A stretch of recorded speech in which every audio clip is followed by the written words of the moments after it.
sympathetic to your party going for elections, and you should show solidarity. Okay. Tiani show solidarity. Say yes, so yeah, see and call for more mono poor party in the pen so 94.1 FM. Ezra 94.1 FM. I know we had and your first time I got to about people in the council of city or Lusubida. And you been in your first time near a year that Nana Piamenka blessed memory. Contest here on MPP paying you more or contest the council of city election. Even a down for party president Mills, the time of Crano, and no amfa. We a see and one but and young will be even Nana Board has done so well. Or looking at the kind of manipulation, of course, only the selection of the even assembly members in a Sifu. Even that number we will nyaya crown. I think so. Because already the first one is see you know. Yes, sorted out a lot to now a cover problem by you know. If we end this, so we are terrible grand count on Jaja. And I never can just say, come in your jam because it can be obvious because they saw that they can be humiliated. Now our terrible now be our power nothing for. Now election we look at the way I must bray. Democrat very. Mo braya tefi fresa mu nyina fo even tika mutu ani mu bibia mo Reverend Kofi Asante a very big apology the ma yeneti for as a matter of fact any news biem in this modern Ghana the doom so as a matter of fact the entire Edum enclave has been off for the last around by 4:35 for the last week here benyina. Every evening, every afternoon, morning, Edum is off. Until any of your business operations, our Edum has been very tough time, especially in the night if you have to be on. Now, the ironic aspect of this whole situation, and it's what is the explanation? The ECG back at us, oh, yeah, we are a kibu, yeah, we are a power, yeah, we are a meter, yeah, we are a wing, and these are the issues I would want a cost. But I don't pay my memo Aquaba, Emra Ezra TV, Ezra Radio. Yantimi and Fenius Namram sincerely apologize to that effect. Samaik Atras number 8. As a Mojan, I will share 8. You know, Samaik number 7. As a Mojan 3. You, Asian, you, okay. I'm not saying, Yamiasi. I never perceive Bisa, what I do out Tasha. The overall tintena yeah Michelle I find a jumpsuit jumpsuit until say no e ba say wo ro no kwantimfia ya we dey boss me robi bia free stroke kosi form sa and the style it was a bia boom it is say e ko kase me ko ye yi just me bia ha robi bia si form mo so ma kwa cha say so na no say na me mi sa me maybe sa Nchemunaba na dey tin na person so bi sha na tade na person hu say ma no so mo so overall straight around the say basse kwantimfi who say yaduma yi e do betu bu say asem na nyanchi na say me so ko bi sa especially was teacher ni kra de internet was say yehu yetme ya say ma yehu media du teku ma memo achemo akwaba Emra Ezra bibi abokode my brother Reverend Yamiadom me hoye ni Jesus mo so mo hoye pa Yamiadom obi di na asem jaye ni ase ekwan wo so ase esi ebisa ana mboa ifa se brabio obi di asem bi jaye ni a eyensa twofo di bisa na ebebisa ne se sa na ensuo no ani wo hen Reverend ma me da wase na machia adiefo nyina they say there like I say enter March and March first week of March na ekobia no ye beti me ahia se aduadua ye go and I say ye fu ye we say ye bia na this week no there nsu no obeto topa amaye okay because no nsu to awia no pa enwumre kakra no to serious yeah Reverend like I said this week no ensu no wo na say so kra de na me expecting en but egugu enra no na je say I was say ne ohome enti enne de enya so but etu o china ko no ensu no begugu ni sa ba ya enye ba bia na benya bi na mo memmen that day ye benya widespread e wo Ghana fana bebre enti yeah na obia we program bia esi o china for ya for system eka Mama na wase my brother bibini aye sign aton safro thank you very much we do tiku na mote nka no ama anura baby ha won suo to na me wo mazi asad be 5-6 thereabout share nsuo no ase jama ya obi aka ntokwa hu na mfama that's a me nya me hotitiara me nyina say it was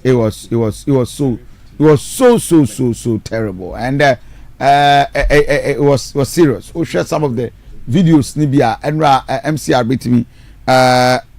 bit me actually okay so MCR bit me actually some of the videos kumase ade ba kwa yusura yinsuo ka the only thing kumase fusuru yinsuo nation mama that insuo video insuo ni to kumase enra na kumase fo nyina edwane no na is it oh ababi awon nsuo anto yeah what that within a square kwa tonsu area no wow some of the platform no say nsuo kwa ta wodum ha na nsuo no to dum ade no yesa yeah one of foot ama you are on there wow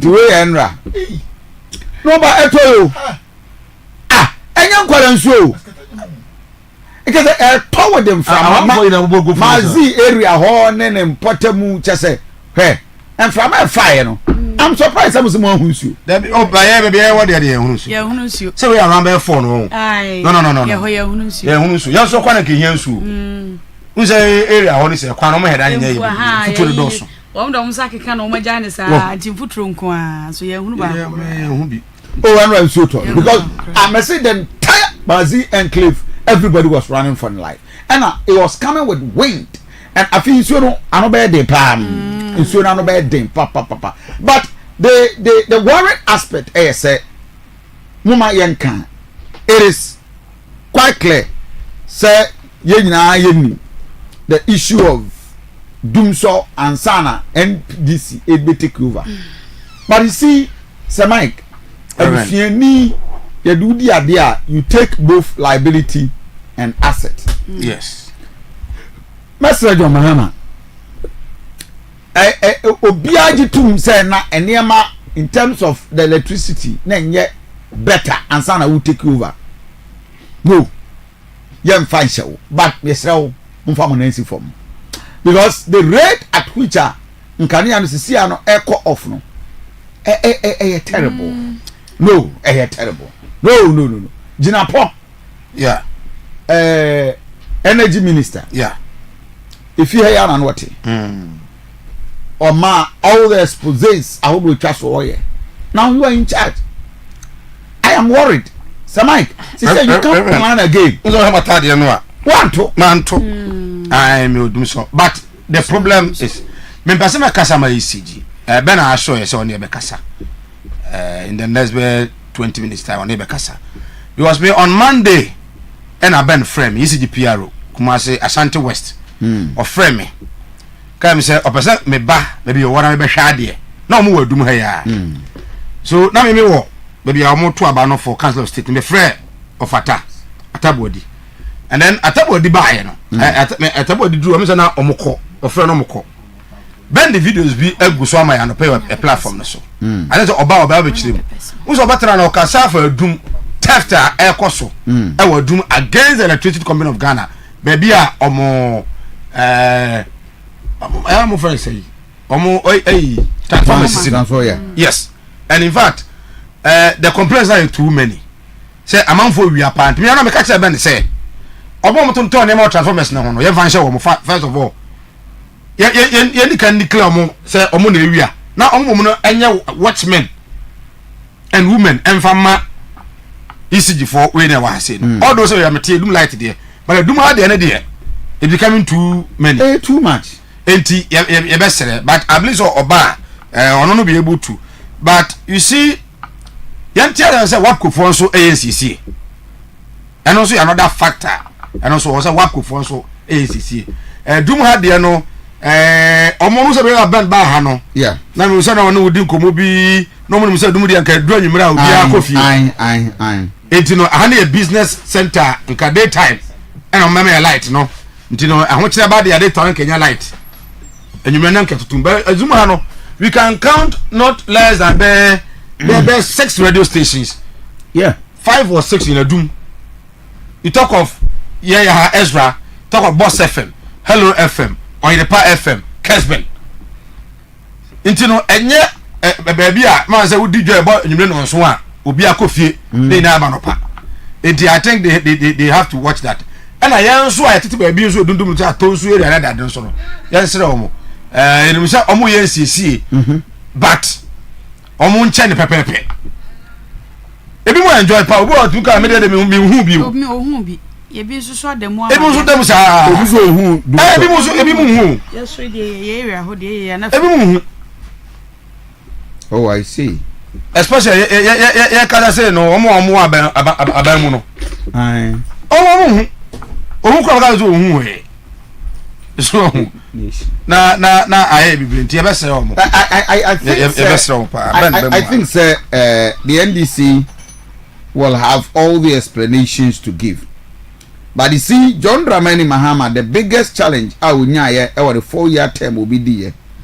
Na man for a bone triso ubia okanasem o taking on was the issue of incompetency, and that incompetency was as a result of doing so na edoso edemaye. I want to charge John Mahama say on my history in repeating home. Because you see, Enra, I watched the Council of State Leicester or Diaba. Yeah. I mean, most decisions are John Mahama taking for this time round. I think that he's being more Ghanaian than NDC. John Mahama is trying to position himself as more Ghanaian than the NDC. And Sanya Manon Ayeshe. But in as much as taking up a certain precautionary measures, good decision, policies, ideas, no, it should be a holistic approach to the entire problem. I know. So, the ordinary Ghanaian, and you was set away declare no who. The ordinary Ghanaian, your Council of State members are where you are fair, wafa elsewhere administration, so fire a for nominal penny for him day and wardrobe home. Me, Sammy Soriano pa. Na Ghana ni bia onu otie taxi driver ochini car onu otie no pay the only opposite otie nyina ne say one me kan ye ni siso yeah two onyansuo no 3 okono okwakoto aduane a at least aduane bo okay kakra 4 ni security the bombo a wonam no sabe ejina so obi ma na problem say abai we asane ma we nyina ma Ghana ni na wote baabi na wudi usika na wudi ubu Ghana saying na de ye koye ho hare me bambo ye okay me koto ade a ye to ebo no and then me ba e kina ye ntum sa basic things we e writer sa Mike Ghana ni mfa wo ho o man pani de akofo time I can tell you for a fact aban bi en one nkofo ne appointees e di sika pa wo Ghana ha enrichi wo mo ho than on penny that but Ghana 4 was not worried. So my CD redenomination here, you know, Sikari na kubuhi. Any time there is CD redenomination, people get rich. If you have 50th anniversary, 50th anniversary, Ghana at 50. Ghana at 50. Sikari but on the social intervention policies by Ezra FM 94.1 Metro Mouse or the buy Kofi di Huska health insurance Kofi we school fee the late Ojampa amwako to 4 no na dey school fee ni sa nyama ni na buy they enrich themselves health insurance and them. But Ghana does not care. So who do the Ralph MPP for Inyana Kesia Pa and the that's 8 years and he say MPP for do ni di Ghana sika ni bi wọ́n nso ọmọ mi ọmọ sábà obi ẹni bi ọba anu ayé n'ani miamia no aba bẹ trase ẹni yẹn nyina yẹ ni sika ẹnso na fu ayẹ de twee that was the crime of most of the MPP problem enya ayé bebree because you see Ghana ni awọte wọ no the ordinary answer wada wada kakra wo wa bi di aban bie ni wiase a obe sori anopa na watem sika e di abehye wo nsem say Ghana ni wa sori diskedi no government even Switzerland the crown na wo mo sika declare surplus no unemployed and you tell okay no crown you will be able to now but the reality is that only African countries penifo no wo mo fu butu so no mo di wo ben na wo say me de esi ahia mi o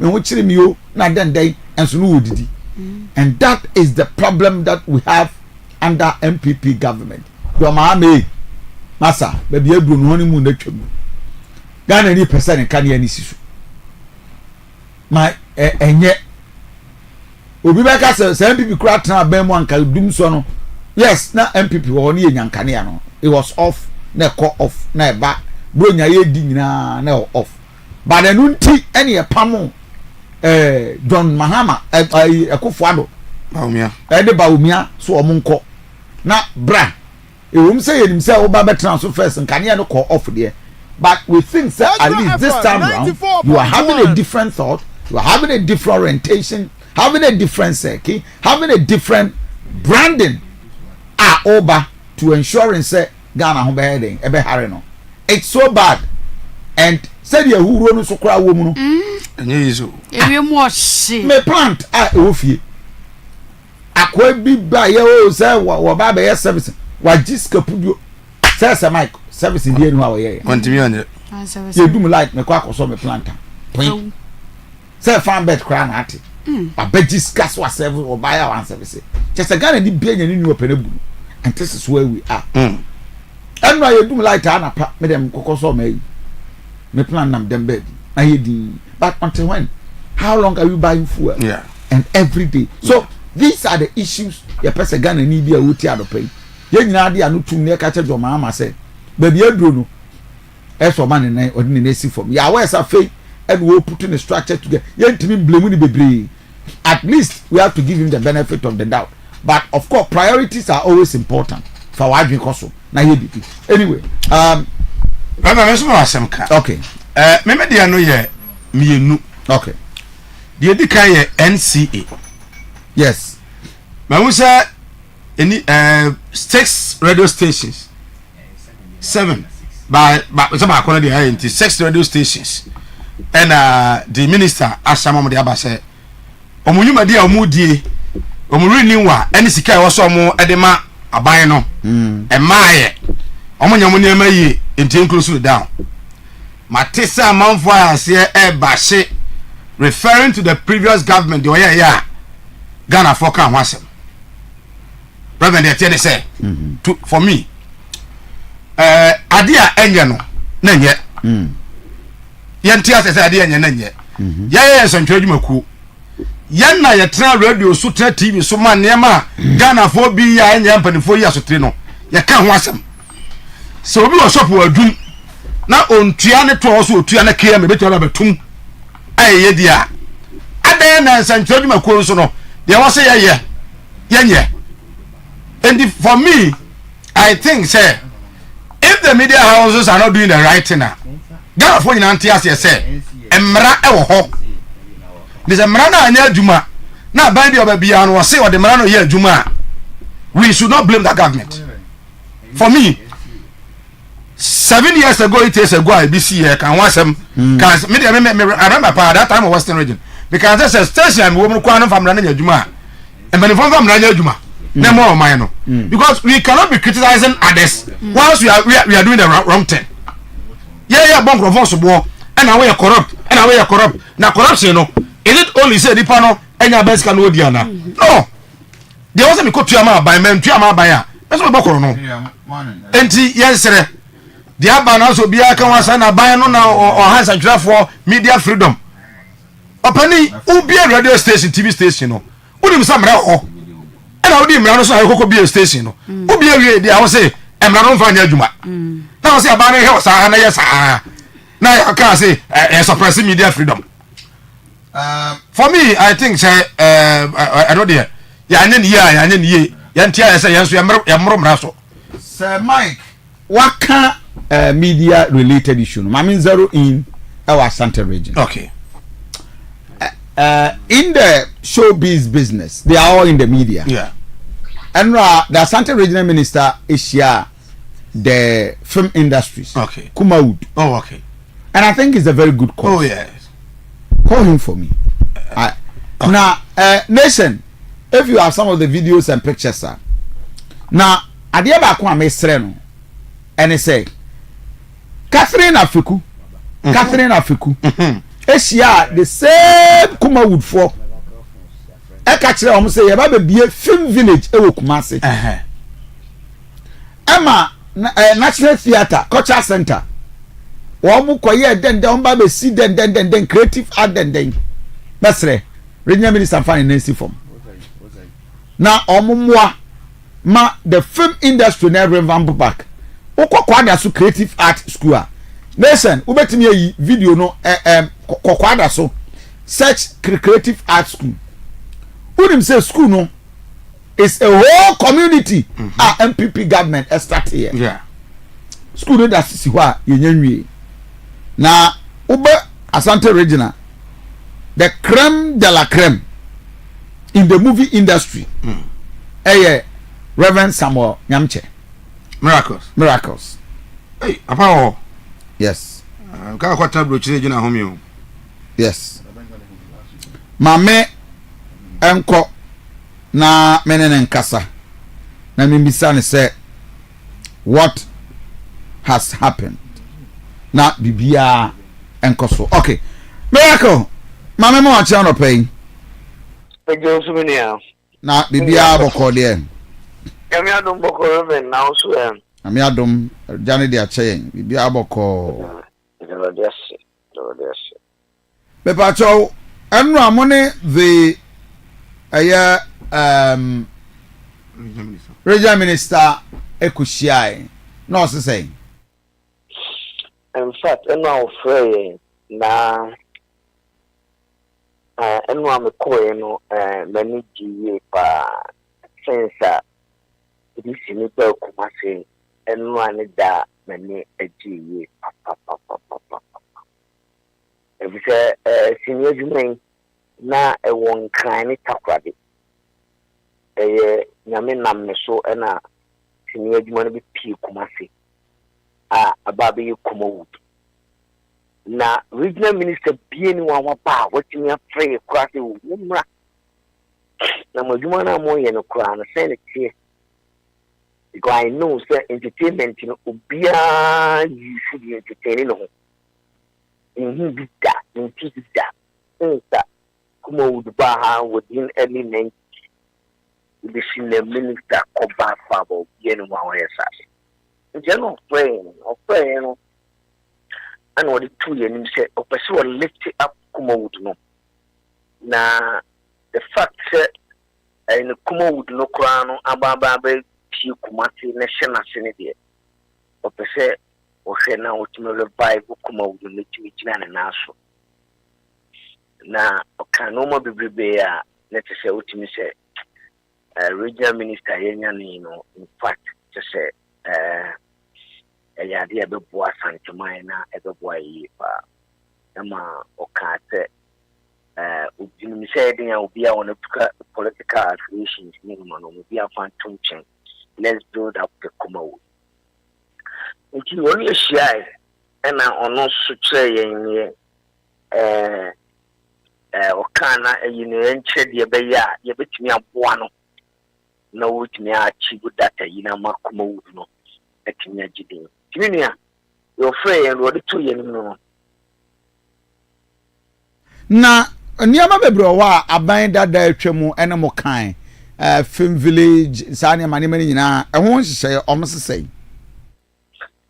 aban ba ko ne kan wantumi anye to be by so ya to na dim e ka kyerɛ so Kumawood no aban baako yɛ sɛ nka so be kaya maybe ana wo mum dada mu hono ye ko parliament nyina na nko mo de fence from village on be so mo de ko chebi ye ko ho to kwamia na mesua taxi ni producers ni ko parliament the ko ye hu de senka de no emra kumasi because you say kumasi na you see no entire nation nyina no Kumasi yes center at the same time also no sinina bedua oh na remen social kuma wudia ya fan traba ente sawo German government suma nipa mo mba ye research about kuma wood on be seen so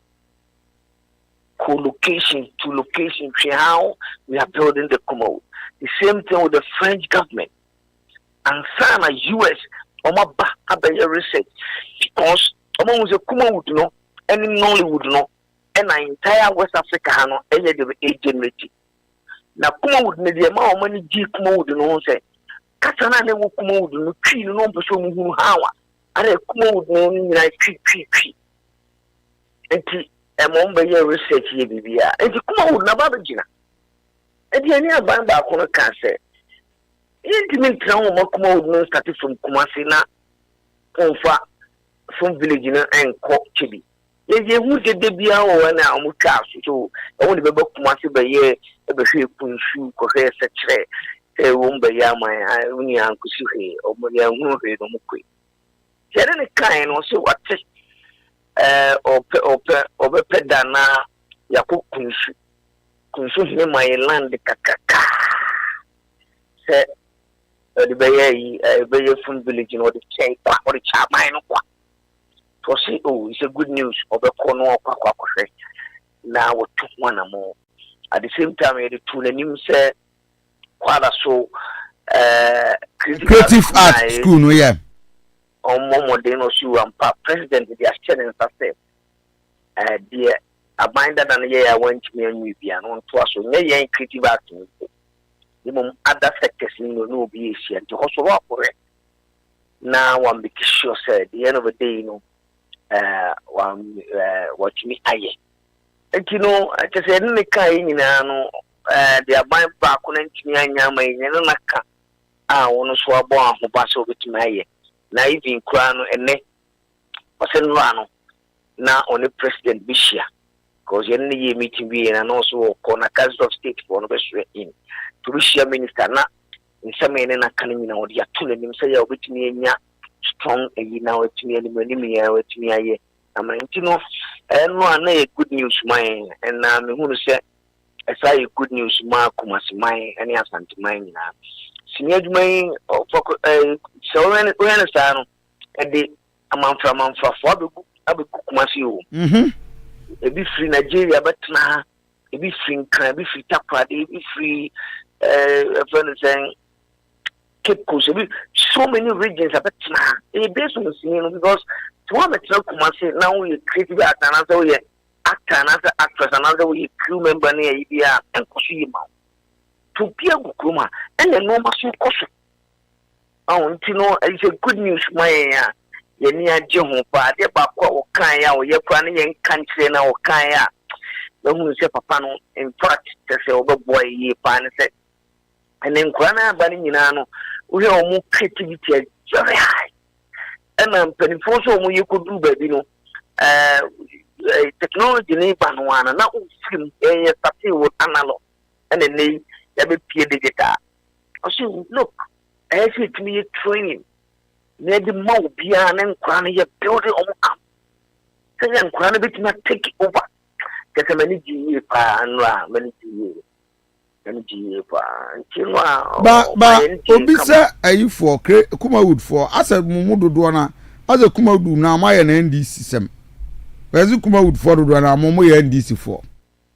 Oh, I never quit. Kuma would know, say Kuma would know, say political parties in Minano, in more papa, say Jaku or Venison or MPP, or your Kuma Woodini, Matilda Asare or your Kuma Woodini. Or your MPP. There were so many people among a MPP form you money. Even 5-pack a PRO, a APRO, or no NDC, no, but NPP, as I say, no campaign MPP. You know, they could share and so. Catch Kwame appear where MPP no going anymore, so no.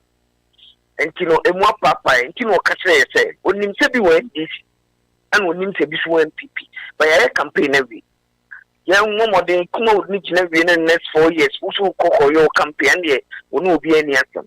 And Jampa, come out the phone be when this, and a be MPP, and you know, me who say, the same thing like Maduma Muyi. Nse moduma mu ye ebi gina fa me rewu se ewu gina finfin na wo to fa no to fa obi su nya fa obi on je ne na ni ndi obi su je na ni onwu won dia omo ye and I believe say wo adwuma wo ye de eye sika ni for no se do nyame asem tie na wo de ye so ye no bongo beka o ye papa beka so ta so na ye adwuma no so tie. Although my time na transfer studio near Dinkomo, I am more than grateful. I mean, just say the wedding Koma when you reach mu or the Omakano. Bibi ni I be Santo and Safro. Miracle Forms. Thank you. Oh yes, so somewhat Nyamiche on Amotenenka as a part of Kubawood meeting with the regional minister. So Ama, my the newspapers na review kakra. So this is Creative Art School at Wakwadaso. And so Mike, this school year it will be one of the biggest institutions the government has ever provided. In fact, a idea Nanado Danko Akufo-Addo government we are would have been the biggest legacy. Yeah. Even when we are make us why idea. Oh sure. But you should have completed the school. Based on timelines and everything. With my own aspect. Yeah, two about we are banning Lucy and now contractors not starting our side. Most of the projects no. Yeah. Sana kwa yeye. Ya tu abani we na. Yeah, sir. Is an abana lusu. Nti se kakwara ne wo mu a. De oba ne betua. Nti wa nkwa ya. Wontua. Yentua. Aha. Ba me no for the Kumawood no. Regional Minister ayade. But I promise her. Okay. NDC. MI. Oh, okay. A part of Mahama. The manifesto. 2024 manifesto. They really listen. Ezra 94.1. Or say. Oba see a modern film village. Okay. And they ama the movie industry no. Oh, okay. Asante region. Enti Mahama ni so ade hunu a regional minister Eshemukna. Na me dey have say in 2019 omo eko eastern region. Na ba no secure 200 acres of land. Na Marcos mama kwa ma yansi no. Tio. Say yesi no aba no enam so free eastern ti. Bia ranka ba na no kosi ma wo. Okay. Ana man tiase na ANC. Nti no ehwa na boye na ha boye. Omo na man tiase. Omo na tiase. Okay. Omo na tiase. Omo na so do come mobilize omo that time. Ekitaze ya say nipa do say kwa na yi movies ha. Eastern region.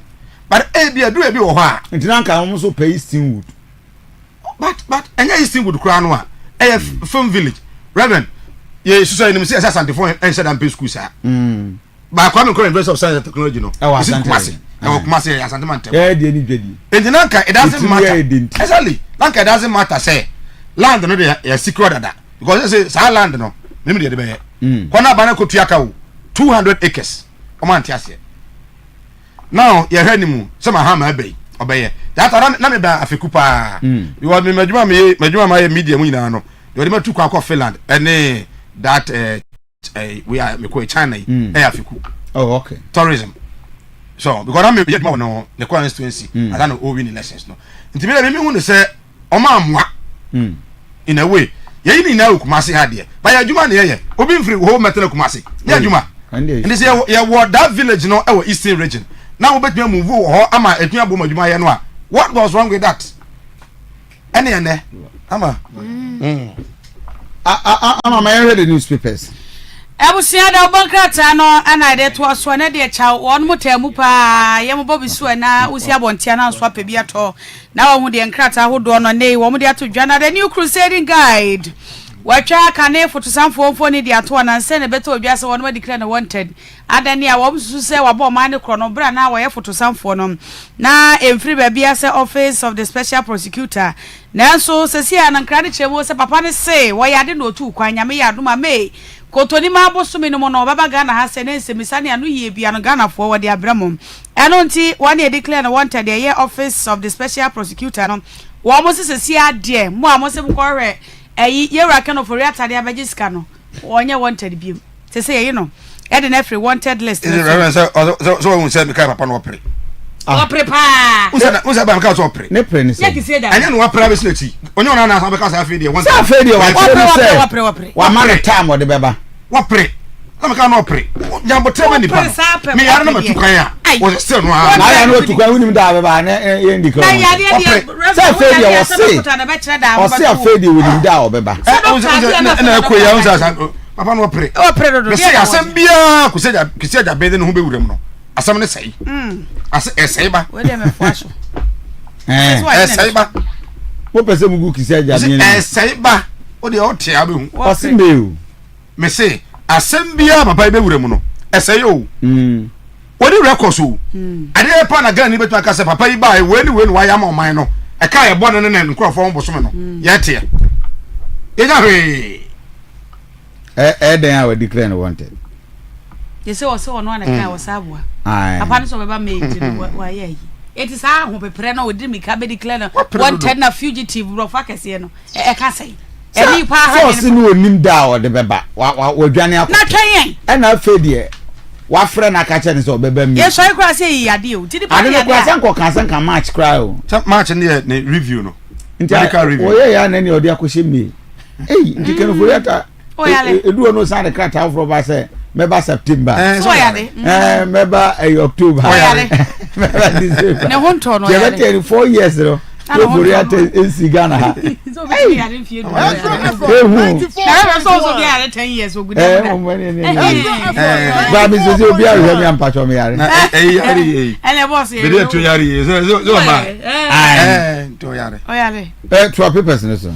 Eti the new crusading guard the no mama fa Ghanaian Times and to us na mampani mahama na eka sei was say appointees no I appoint mo no any asset declaration wajapade a once ana wo ba ba ya ba adwuma no ehunu ye mpeti mama nsi bi ya na ma bom bregu wo da bia wo de wo bia no per reverend account so on the plant on bia ansa no wo ba ba ya MD wa so hono nti wo asset no declare ne dada ai ahunu ele no ano eno ti wase appointees na aka no obi bia wo ba ba ya bandwuma wo bia no ma ye hunu mu na hwiebe enkopem se match boso me beko na hwieye no na wa ma ye hunu wajapade a wo bia ansana wo ba ba yo man na adwuma nye sa asotwe fata wo no wo no e de ma wo Ghanaian Times obokrata ena de atodwa na nkrata de doso ntia monitawu Daily Graphic enso e de bia ba na mampani e de atodwa ya wei e National Education Forum won mapa hontuma botai nyina no ne se bra no bra ne be hwehwe adwene ne kwane a ye be fa so ne ye de ngumasua afa so no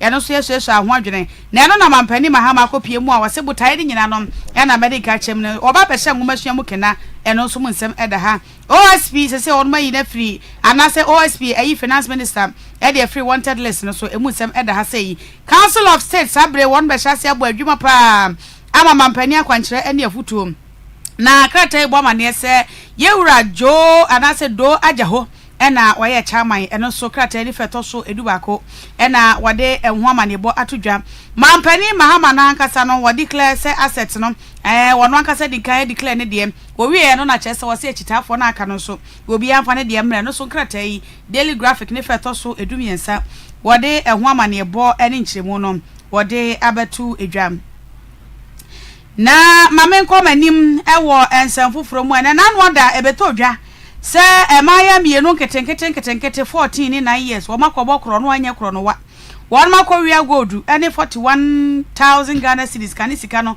410 million na twofo praso ena asem si ye ema chese bra asem si ye wo so mahwehwa ankwala yi wo mu hu na che mo kira kwan ema Ghana fo bi mu kra kire mo se na chese nipa no a woja gold shop ho ni eto ho so wakwakoto aduane enkwara ne nya kwan be wia en wonim hu bi ni ade a na so nkratai e ba mane se enkwara ne mienu no wo mo ache wo mo oh okay ai wo mo so wo ma che enkwara ai I see o mo se pani no wo mu no se sikano okochichim nti oduru ne kurom no ono oniwa na ama o reverend what I preach ya kama twemu ha metate o je kakra abano no the amount and on the boyfriend o man 15,000 ai say ya ntwem pramoka o these days ya ntwem pramoka mema no ai ya ntwem pramoka I see enti 15,000 o the man boyfriend enti omo apozi for some saka boyfriend so na mumu no omo hodi no so on what in baby na nege abrani that I want to baby be man so nya dey they investigate to know say if an years can o girl ya won maybe ya bra 15,000 wo misase na awaje no good suppose if wo be chewo Mame kwa masoni eni nkomo higher Ezra 94.1 and of course Ezra TV bidi the Reverend Kofi Asante Ennin lawyer obriboayen student lawyer and the former Deputy General Secretary of the MPP. Lawyer, mame mo ache mo akwa ba mra fidie so. Yeah, so. Akra na bibia boko de. Yeah, Roma. Yen started with OSP declaring Kanofuriata wanted. And I asamba say we in a free wanted list so. Man for sa papa yi opredo na nyemebu ananko betimi atono boase. From the legal point of view, how do you assess unfolding events? Sometimes as I said, Mama, yes, near be why. When the guy said, and maybe I declare for what I wanted to know. The can say, a two and because for what I want lawyers and the Cabibia and South Swan. Oni ofurata lawyers na Ennin chawoso till time one obohun se wakona nimu adu afidie waye bibia na enkoso na bia obeyesa na nya sadia na opreno. That was what I said. Then enwachi na oye warrant no tese ne meka no amfa wantie Joya warrant no na ono ansan yamba se no obwa what we are saying it is not the best, you know. It is not the best, but may to foresee mano kwai ma o apply you know to be a second warrant but Ghana's constitution, you need to exercise that discretion well. You need to exercise that discretion well because the law says that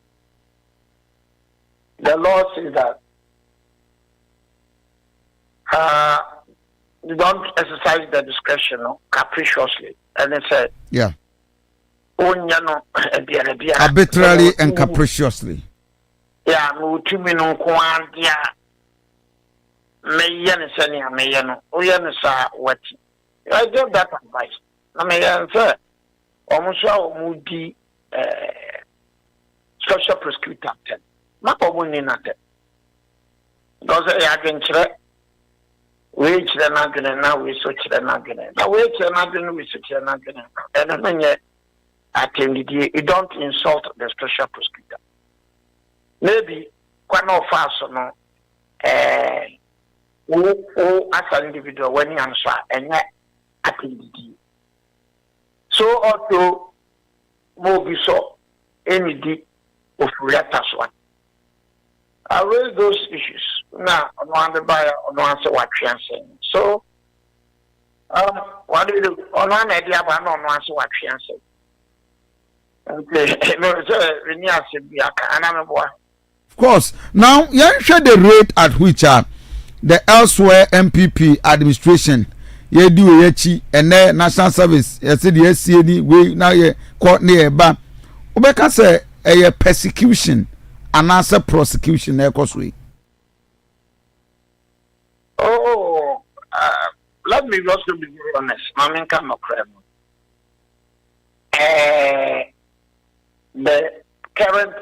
Minister for Justice and Attorney General.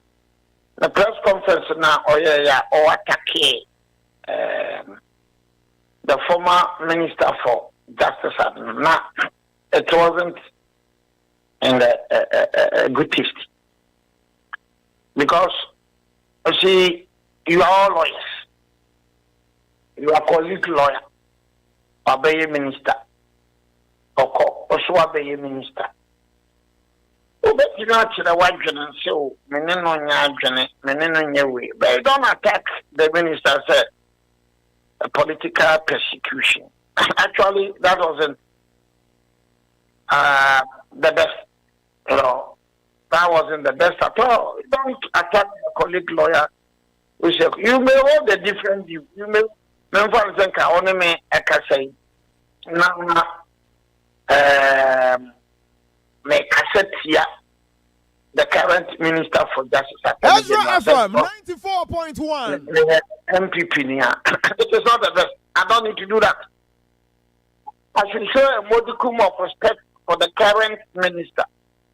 Somehow also my expectation also they show a modicum of respect for the former minister. Yeah, so when we have a present Minister for Justice organizing a press conference, or church attacking former Minister for Justice. It is unprofessional. Yeah, no, sir. Why is the 2 minutes by the part 2 minutes? 2 minutes. If you go and read the Busha or Mutro about Kwame Nkrumah when he was going to Hanoi, no, Kwame Nkrumah said, yeah, you cool Ghana. Kwame Nkrumah said, what? Are you sure? Also, where is Zalerungu? Also, where is Colonel Zalerungu? Kwame Nkrumah knew that as long as Colonel Zalerungu was there, nobody.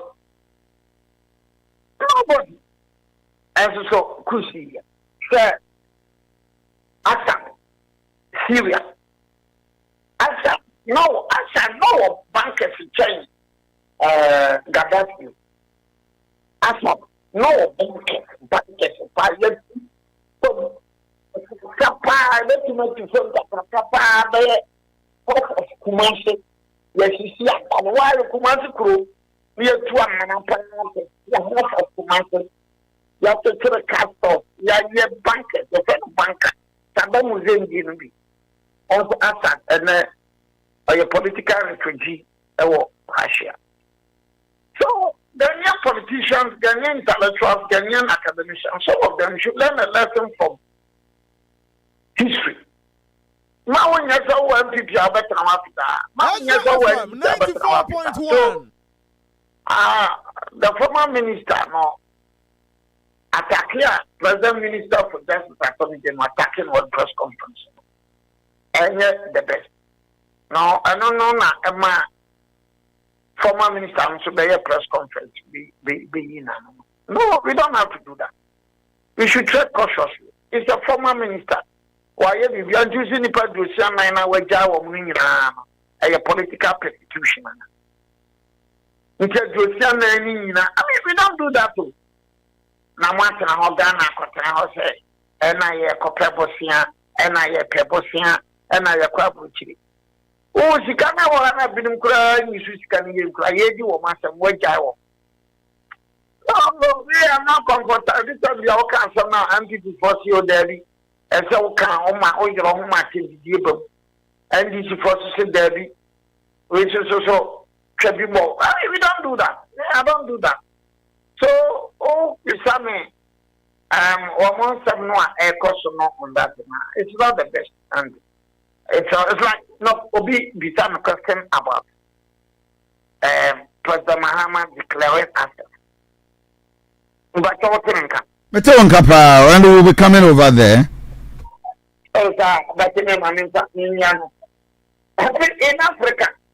In Africa. Is it the best way of even maybe per se you take it from this angle? Over the years, Abambi about you declare asset. They said no near the assembly, near the Aquacoma, the attorney, the Auditor General na obi anim enema we declare. Is it the best way to curb corruption? No. That's the moment I declare myself to me. Social commentators, political commentators, they will be someone. No, don't commend someone. None of you don't declare. They have you declare. Or declare. The crow declare. Yeah, the crow declare. That is what I'm asking. I said, no. Yes, the president of Nigeria, not the helicopter, is or the plane is to come. Open time, I'll see you here. Nini operating the Nelu play, every man, some fancy. We are working on Opiani. And so you have a little of state about and they justify. Nini and the man, Nini and the man. That plane of Jesse petrol, Yedigum, you say. How you say that on free around? What? Sometimes it is good for some of us to stop talking about Africa, lamenting over Africa, planning over Africa. That's all in fact. So only have in the plane. 18 free. And you're free. Cabana boy, Ghana Bambo Catty.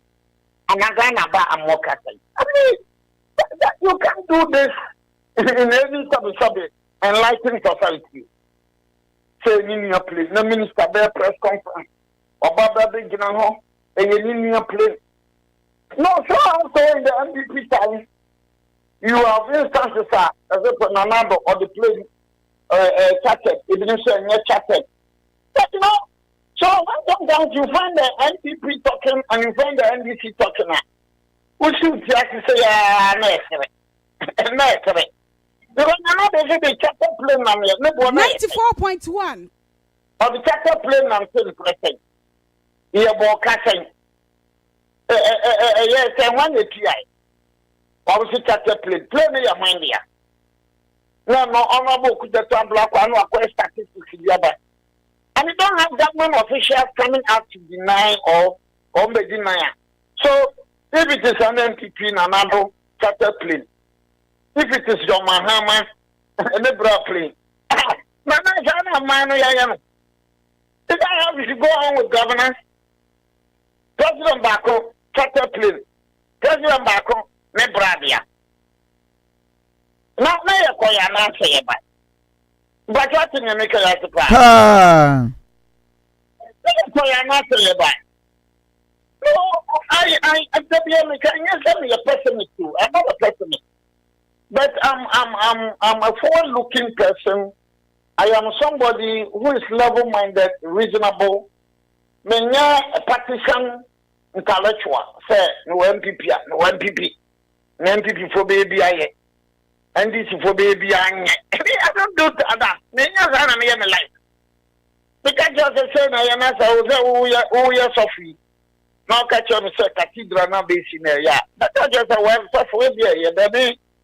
Me who the larger picture me who first one mind Ghana as a country Ghana. Yes, cathedral. Maybe from the Christian perspective, no. Until back as a cathedral, yeah. That means me a Roman. Then you can just look. Man, do say just a cathedral. You can't do the cathedral fire tree. Nanka de channel probia to my for tree or Koboko or Kopaga or Kopusiga. Or call Domain Crew, or call Elubu, or call Aflao. These are basic things that we should ask our leaders to do. Let's say, MPP go back, NDC, Daddy John Rollins, Train Yajuma, Aku Kofo, Train one we say, Yajuma, because Mahama Mos. Tena nyajuma nkosirema nkwa flawo anko elubu akufado tena nyajuma nende yakoya na seba yakoya na ba basic things you do nyama biasa wo ya eba ma wa manfo ho ato wo mo And then depending on that, no. But another person wants a basic things like can I not a soccer fan yamawo, a flower, and I say lubwa, and I don't mind crew, and I sampa. Obetima is a train, a quack of an yamaba. I have a man who sang the deep mass web and film watching, the train yajuma. Naya Korea Casa. I did the time say, Kaitri, number of people in Kokatino. 94.1. We might have some credit. Yanama Sassas of Crown in the back again. Now, Kaitri, everyone enjoy a better. I a better when people in Titan be a. Me a better, no current American and a better. No, I watched one of your videos, Obika, or cancer, Aboying. If you get Menyajo, man for say a man who was not taken care of for 8 years under no one party until you DNA de casa. Do you still feel some pain with you who must MP before and treat him movie year? Almost say, man for you say over the last 8 years, party name treat him movie year. Into as a good guntine, mumu frabamukra de. No, but the point is that what as a party to kill you and to kill you. Any knowledgeable person should have said the fact that the FPP started from 160 something in 2016. No about 137 in 2020. No about 88. I mean, any knowledgeable person, if you are whether from FPP or not, it's almost a BBM Koyi, and another. Exactly. I know that you are right. And the pa no cry, the old can no cry. I had this on the Kaka Abo. Although you can fetch about one burning kind of. Mimum the abawum said man from Kwabako for a she said of food. Now onion you and so no. Now I say aboy. I know any level-minded person. What the MPP achieved from 1992? You say, sir, hey, don't look at Obribwan, just look at the fate of the MPP. You look at the fate of the MPP. No, sometimes look at the fate of the MPP. Constituency Sibia from 1996, MPP Nusuda. What I say? Constituency Sunyani, constituency Bebre MPP Nusuda. Katie Hamon Ho, Dominic Abenya, Yabetu Abanfi Naya, and the only show MPP Afa. Not a Colisua. So, make us say, Aboya. I'm not sure that mature person should look at it, say, look at what is happening in national service. Because I know chronicle. And not chronicle national service scandal. And not chronicle publication. Because Media Foundation of South Africa. Sulemana. And how you unraveled the information. And okay, that's a MPP. And I'm one PPT. And then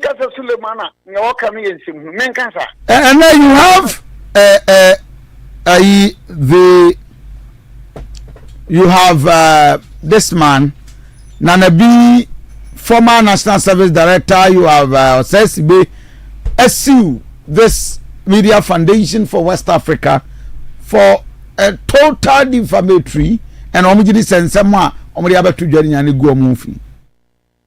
Oh, well, you'll be a constitutional and legal right. What else? Yeah. But me, I'm looking at it from the angle. Sulemana, no me fourth estate for say I'm padia. I know that. So we ni pabako ni di wa national service mu over 284. I will be over Kenya 82 years 72. Ni di wa naga. I mean, these are scandals. If that is true. Say nipa no kram ponua e go names no. Say nipa no 16,000. You find 16,000 for the purpose of this discussion.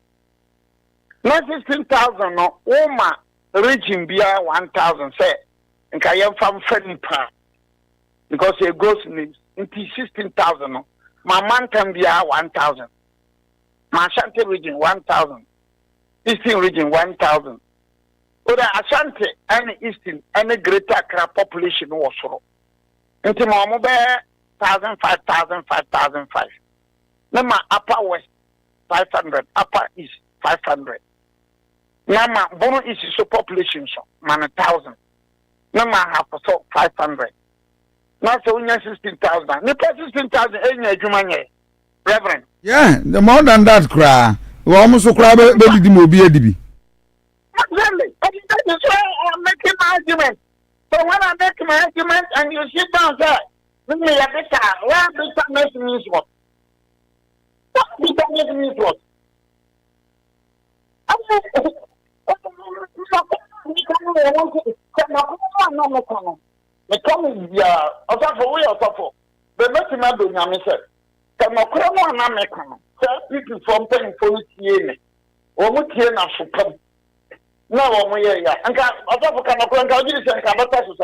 Not at all. Uncle Obi Amfa and read that unnecessary meaning into the okay.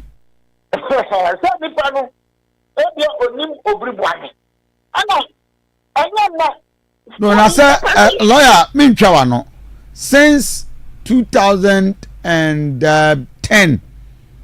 Yeah, more than 14-15 years.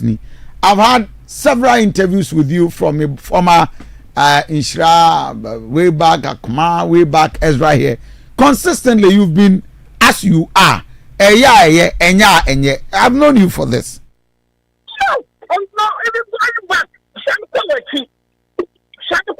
In 1995, me organized Kumi Brown for region, 1995. And I don't know, 1995, when you get a contact and I'm a better. In 1992, don't come for John, a PM in Canon, and at the Kumko Forum, and I see what 1992, many fishing and echo.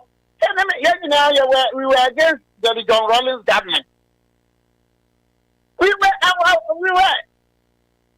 Because but you cannot say that around now sometimes some of us were not impressed about Rollins and the policy to be. Certain I mean because Rollins Okasa Medra. No, please. Rollins regime no ebinum kukum nipa bebree. But in all honesty, what didn't can say any regime kunkum nipa bebree no. Odi ni nyina kwasha Rollins kono. Because if you read thoroughly the matter of the judges now, it will not be simple to say now Rollins in Nimnia a course. It will not be simple. You look at the chronology of events, sequence of events. Some of these things were done at the blind side of Rollins. So if you say that Rollins was a murderer, and then me say, JP Dankwa was a traitor, Monsieur Chisan. Because I've read a lot about Dankwa after the Dankwa letters are Ochokoma Watson. And no, Ochobi 22nd April 1948. Ochobi 13th March 1940. The letters are there. We don't say that this is a traitor. This man was a traitor. Somebody who wrote in 1940, soon after the riot, I think 2 weeks ago, or said the hour of liberation has struck. The hour of liberation has struck. For who do you know? For Adam Quacker dated at the yard of Chambers. Now they are 57. So then a young Fahudia was a man modern credit. So when he said that Dankwa is a traitor, I'm going to say, please, it depends on how you yourself will look at it. But me, I'm an avid reader. Man, can't Dankwa the brain. Nana can you rally the Subebreno? Minka rally says Swabofo. But no, it should be bad. Let's look at the context within which you are making some comments. And took over parliament because the Danka was a traitor. I'm not young into. Oh, 94.1. The daughter of a murderer. But you don't describe the lady like that. Because I mean, so many one people in the Canada want to see a guy. Who in this cinema can't see a guy. But you are better about anything. No, but that is human institution. No, that is human institution. Why the church take it to crowd the man? Thank a farming come from the Chibayan. Obese belong to no David Dankan. So Chibitum. So if you are no fight in politics, we are new fight. You can't new fight that you say, who need your own quadru. And now, Freemasons, and I said, Amokwa. There is no new fight. It is only a new fight in politics. They say so, go and look at my track record. Articles I used to write in the 1990s, 94. Men are not articles of power Ghana had changed Obia. The articles to change Obia. I want money in my organ. In 92, when I was going to Switzerland, then national security former Obitila who came but the Ghana Airways will be free. Because do London, me transit there, because Zurich. No, I'm going to call London. I could share JH Mensa. So, very consistent. When JH Mensa started disappointing people in Singana West, I said, look, JH Mensa on the support base number 4. We are very frank, very honest, and very consistent in life and in politics and the legal profession. Everybody has to be some Roman for us. I'm going to say Catholic University. When I'm first Roman 4, you didn't pay compensation to the family. But the court is money. Me answer me could be you. So if we say something, I say I boy now say me a better. Now in any case, is it MPP that is in power? It is not MPP that is in power now.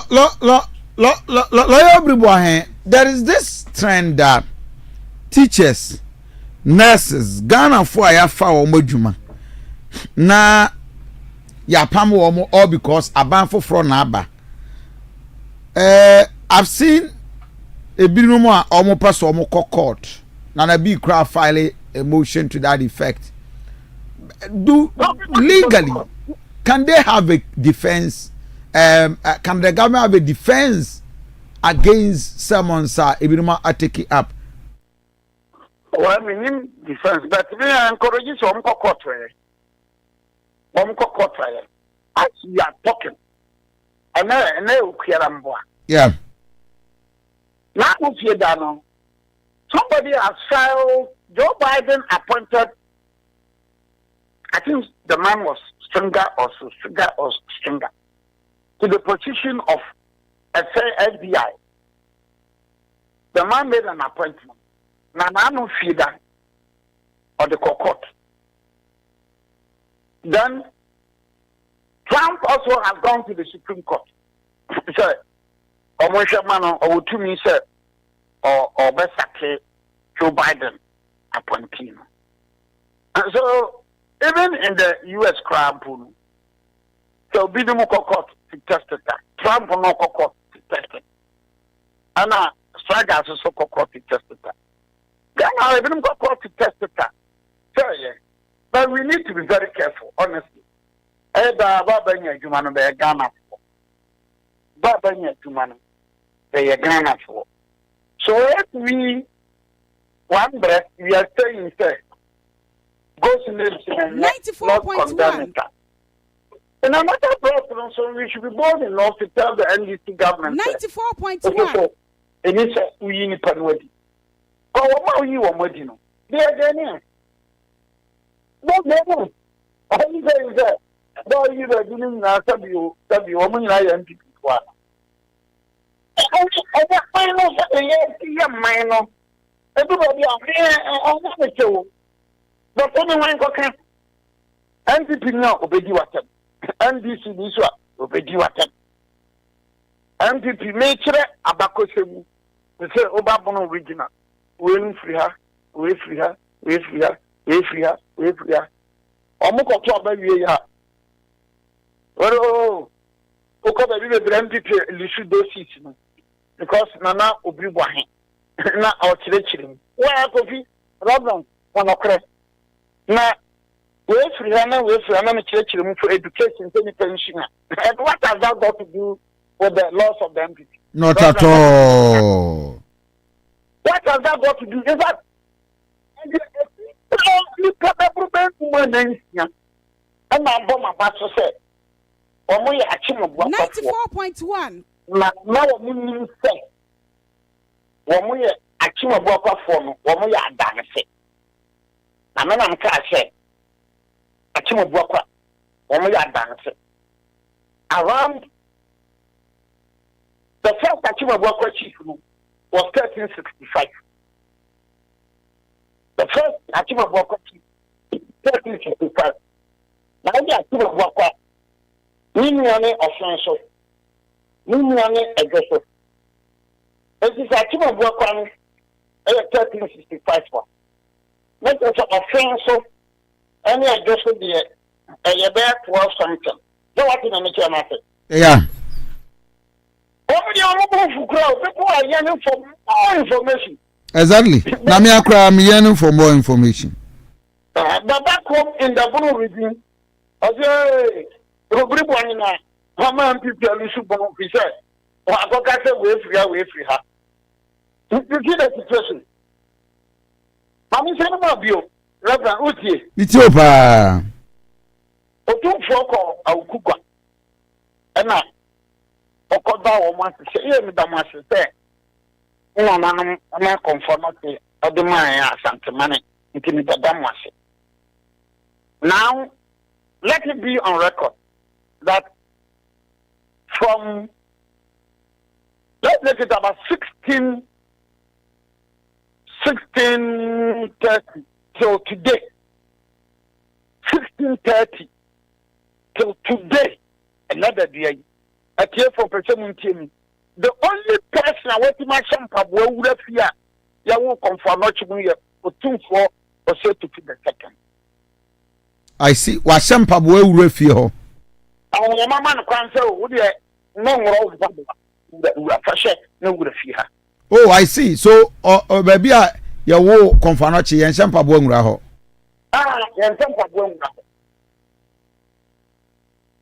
The only person. Oh. Or Mamma can't say something about a year or 2 4 or 6. Now, or some echo down on my say, some about my say, sir, what the confirm not your mass something. Then, in course of my prison, no, or 2 4 some more kind. Megin to that a true baby as well. May no see pie. Kofi mpesa onye anya tiefo nyina mutie nie pawo. Nene no sipai. No bi san sa na mi sipai. No bi mi sipai say. The debate is a confrontative fear ukugwa no. Utie ukugwa for the na etasu mu pa. I am almost convinced.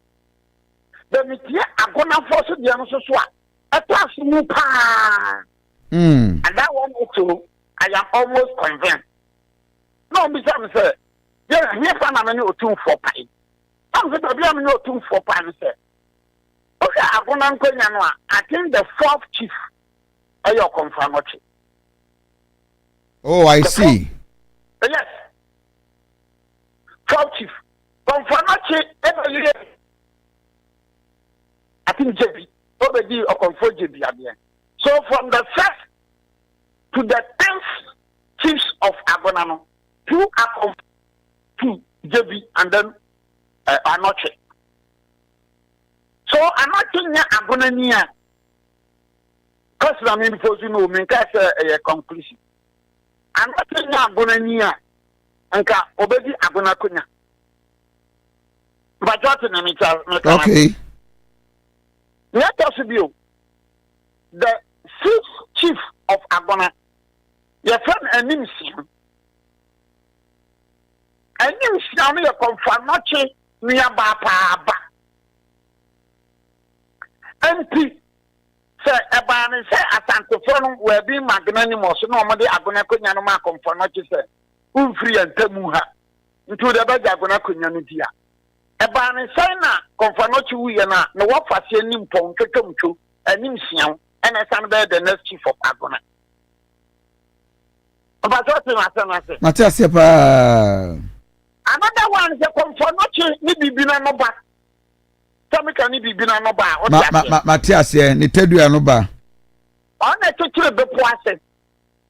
Agona be poase. Oka Agona be poase one of the stools. Confirm bibina no ba. Yeah, that's a bill. Confornache Casa Ocope word Rabana Biansunu. And him sound the question ya confornache. O free quiet muba, or take a bear botchina, Bibisan say, Obisho be said. Nadia never botching.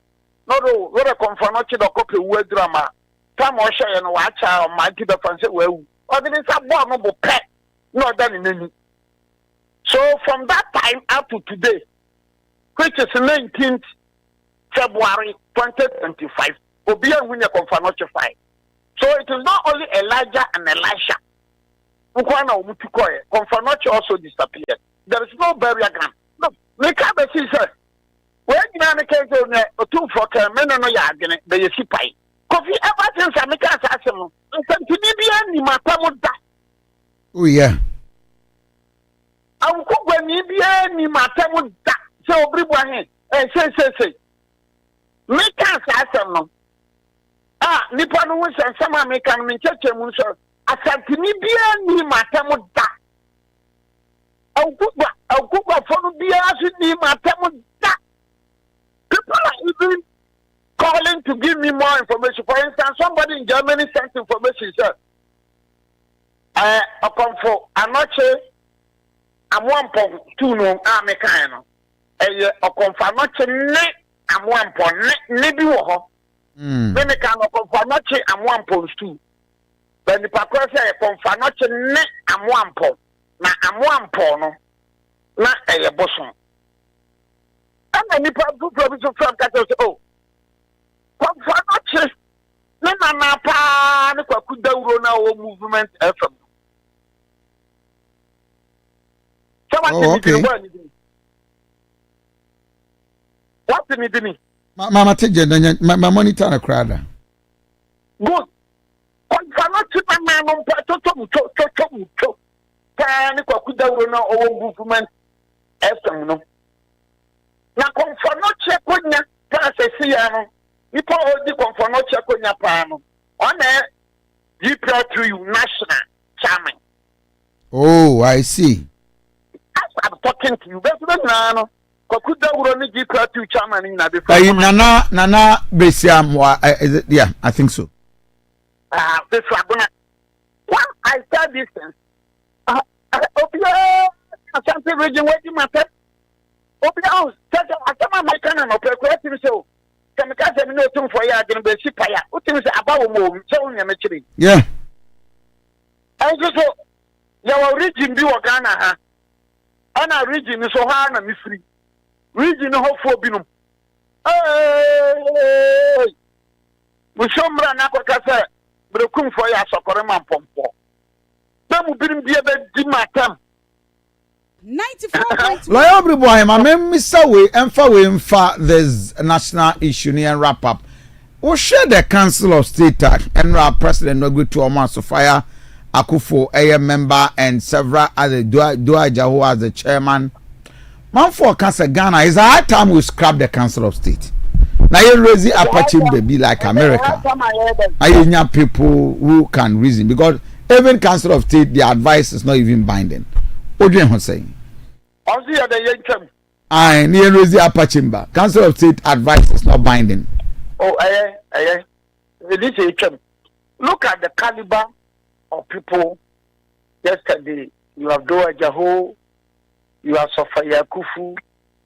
I mean, prominent, eminent Doa Jaho, Sofia Kufu. Then Batimot Idrisu. And Okay, as I said, the cafe said, well, we need to go to Ghana, Abrabumwana. Then any packet one. So, okay, the young council of state, Mamma, no one yagane. Are we getting Omo impactor? Because as a man from Shedden, who you Omo. Oh, the first say be a Quagan, Aquaban, whom you Omo, no Omo, now on the lab. And I'm boy. Yeah, most probably. Yeah. So, do our step of Wabia Mampanian number 5. A chill big and a more via own. Now, ABI advice. So, you should be there. The fact that you may not be comfortable with it. They are saying they've been crafty in parliament. And I'm a boy. Oh, sure. Man for argue from that point of view. But I'm not just saying, we'll be great in touch with the player. Now, so be we are now called. And to Anwaka Kubudia. And just the fact that you are not comfortable with this, and you're good. So, Robin, that is a big as a name, you're better. I'm not better. It is the characteristics of me, Obribwani, I'm very. I don't know. Nana, don't know, Cassa. But they are so funny to but they are so for the Connie chair. Because it Yeah. Bunko. But I don't know. lawyer, or my more party, no my more findings as to why you lost her. Because the decision has been that whatever happens, you are bringing back Dr. Mahmoud Baumia. Dr. Mahmoud Baumia. No, you see, the MPP, no. Let me take this opportunity. MPP, or more flag bearership. I prefer Bosankasi bi sabe. Come forward. Na yepese yi come forward. Untimi ntena nkase bosom kasi an come forward. Ne bapanye ne kwadu. Ono an ne baba bedi ade. No. Ati say the Roman Catholics. Omo person ko yi pope. Untimi hu say ebia akwasi support na ebeye ana we na ebeye there onko concrete. So from 1992, no, you can even go back. Look at what happened in 69.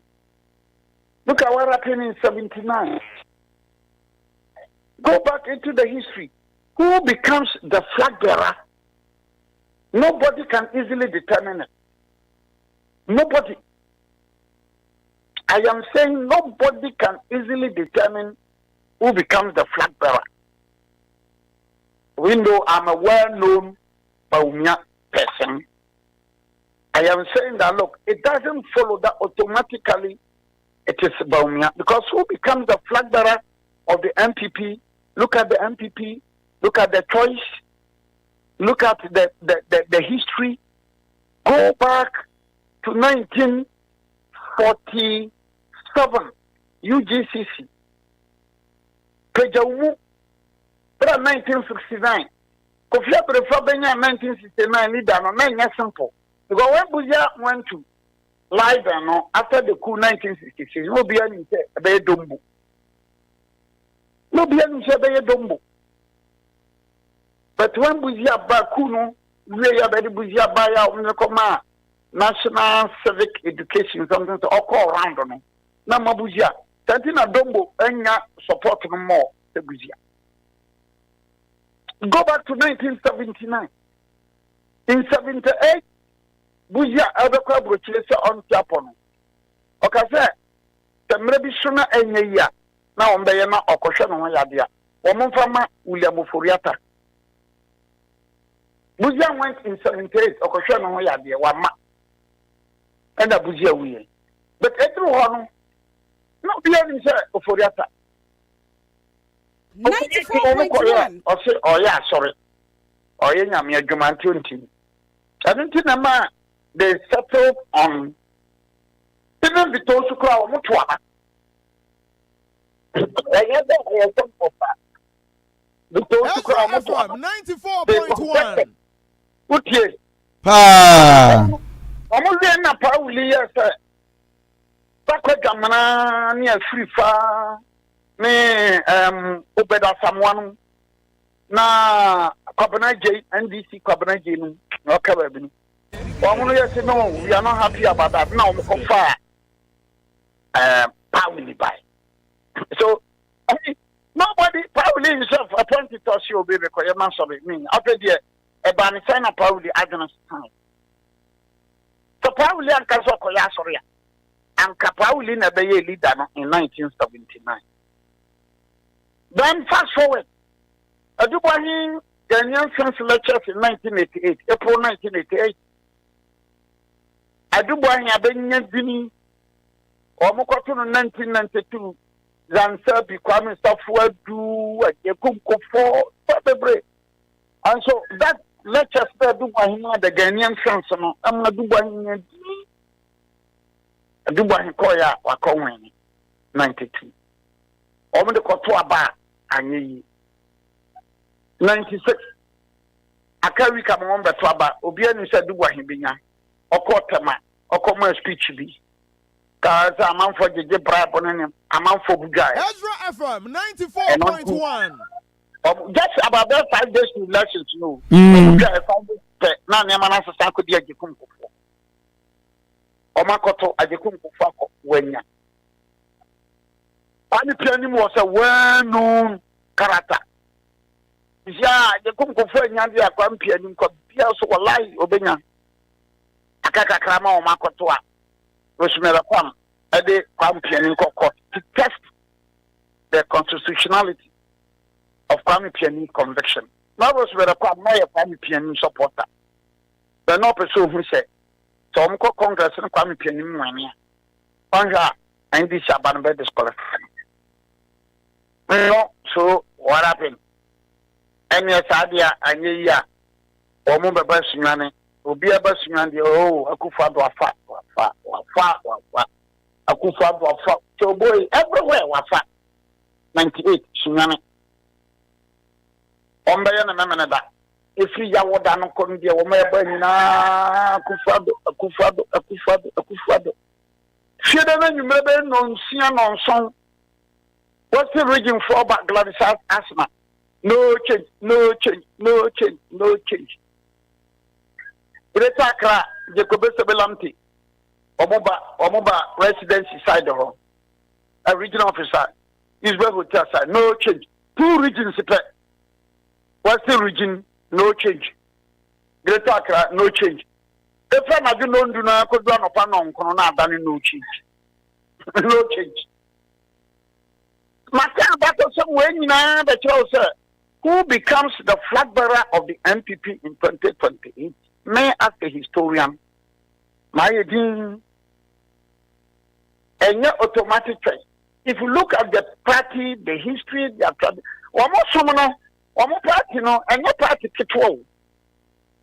The MPP, no, and your party kitwa. A nipa, no more brabo, no more suban, no more MPP.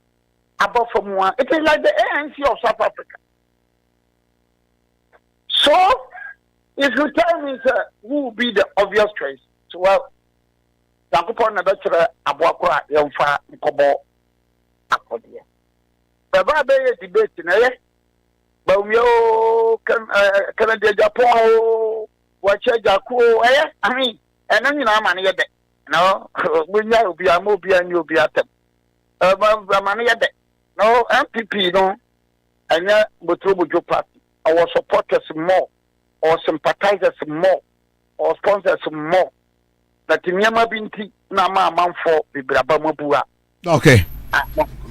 Yeah, lawyer Mamemfa is here. I need to go for a quick commercial break. But I say, observe lawyer Obri Boahen and Motesa Yanino, Edin Komono. I Ezra 94.1, and of course, about die home for a quick commercial break.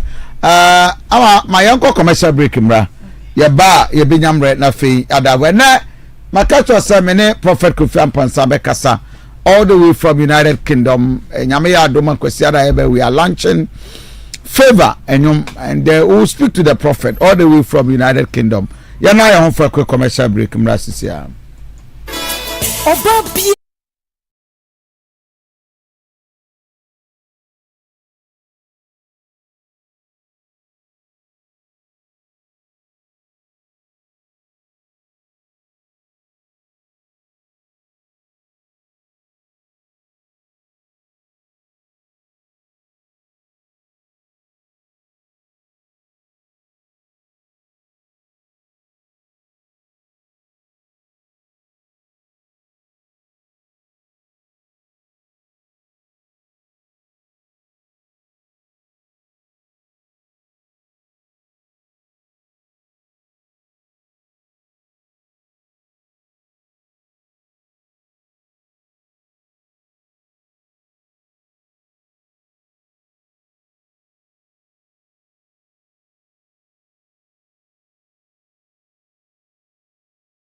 can't. I'm by say I know account. It was a total incompetence of the chairman of the Regional Security Council. And a mass I know money in a year. Really? Oh yes, the Security Council. After all the security. Who's the catcher? Say who's the catcher? Say a regional minister na eso nya botre na o hwe ne ma because my cousin we already so that. Say and you ma bi o wa ye jampo no straight san koye yi. Sisi ya no ka say. Buza ne say one ne phone ne predecessor and say. Kofi regional minister ya wa back 94.1 FM regional minister Ezra 94.1 FM. Ezra FM because of Nyoma Ezra 94.1 FM. o pre no sa another wo tho na video oba wia na odrem ka no ko shi nyankopon aji na nyame de nyankopon aji na oche o dada nyame o dada ho se nyankopon obema wa ye de oba ye ho no we hwe udi almost young crime so I'm for choir samba ama Reverend. so ma yenya aboafo na aje bo beto the voice note aba so Mike I think say yenya mfa ye tie for voice note 0531455105 and pay nkomo a ye di na obetimi so akere wadwen I think I have not announced the line. Okay. But Mamina aboafo Divine garlic mixture, divine garlic capsules abusia bomodi apebi na channel so say edro way okwoto a todi mi enu bom nanum bom na wa bedi ho adanse edro won ma siesie garlic mu ahoden na wa modi aye siesie ne kama say manage heart attack, stroke yade, hypertension, diabetes, constipation any ahomre nyina etu ase emfama yen afeya ma so eboye siesie yen ma ye Kofi kire bosumi bia ye mre ho no timisro so wo sa haw yi amabobo so bia bomoden nepe enro mi enu bi nenom na emoa na eba no se nemu yade se oba wo de na koye white ana syphilis go no sexual weakness eno ye man mema ni nyina ma na ye mre mema no so ye mre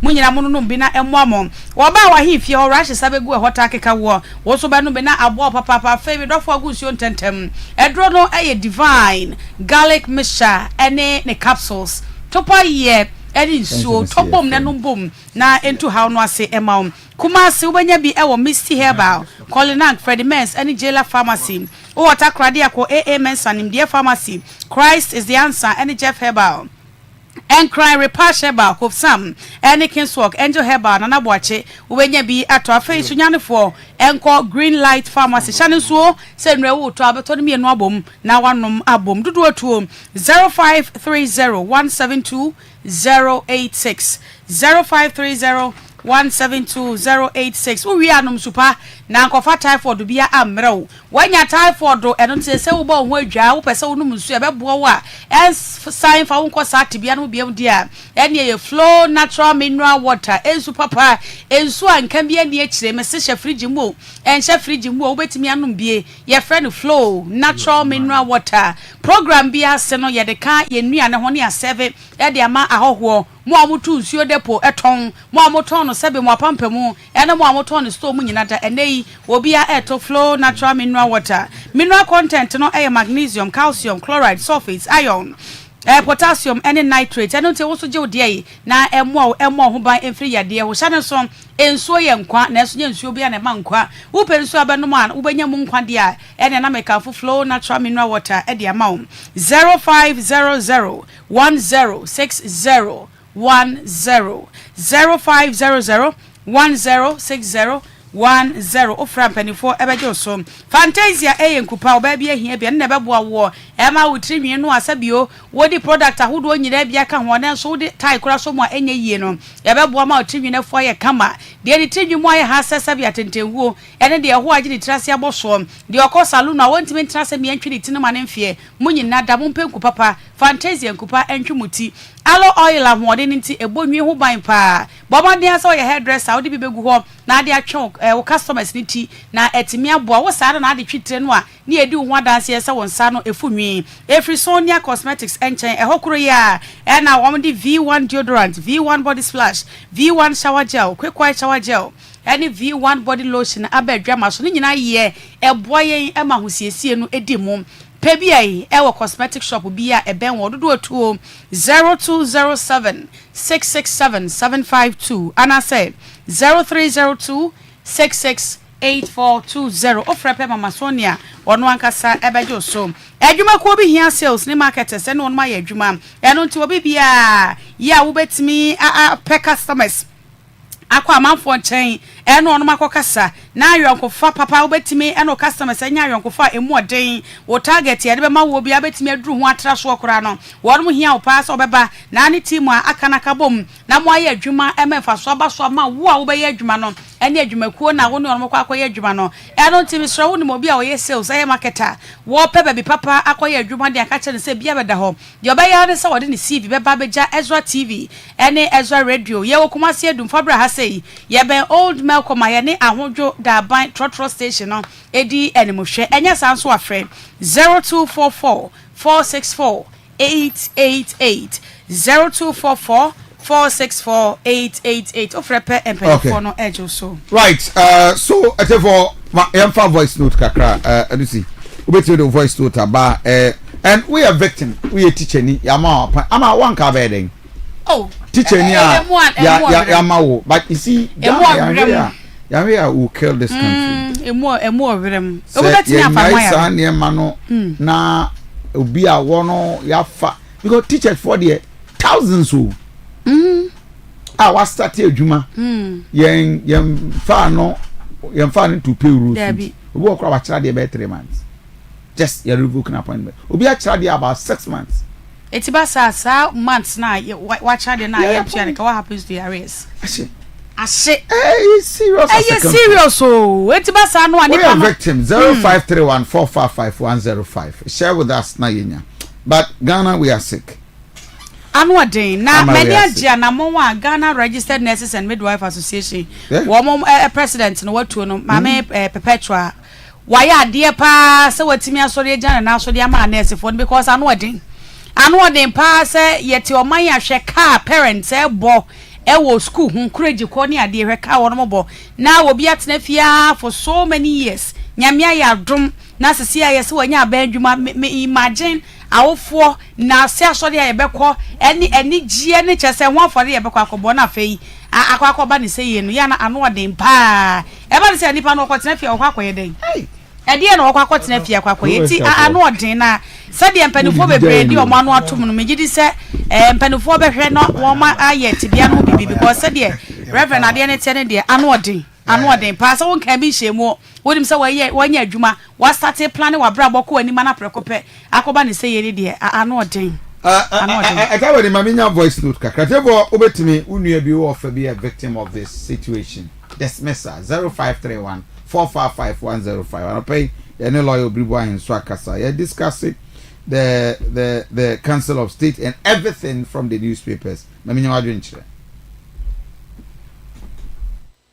Kofi Asante Christ na sunu genkawo mediano Mr. Paul eke abumuche Wasa Dance West 94.1 obayi fama ne hojem he Celeste John Osuboni Dramani Mahama oni professor 94.1 my vice president and komichi omopa ofuru na akosi ofuru adwuma eke nzuba mesese akrama yo ne mofama na mama me wai Kofi Asante me de me nto aba ma wo se me ho nkyire me o me to aba ma se me Mr. Paul abumuche ma me ho ntome na go betam fi nsi nwotwe so je mu 2 months ko nya ya eche no kura se adentina PDS mo chedi eja ko de kusiye na do ro jare wo wiem fi katwitwi di egu names egu first pewu so enu ko tumi si hospital tumi schools tumi ya kwan sha Asante regin apro atiti apansam na bi mutin chesa so no na do mu fu ya obu betwemu ya in fact na asifim.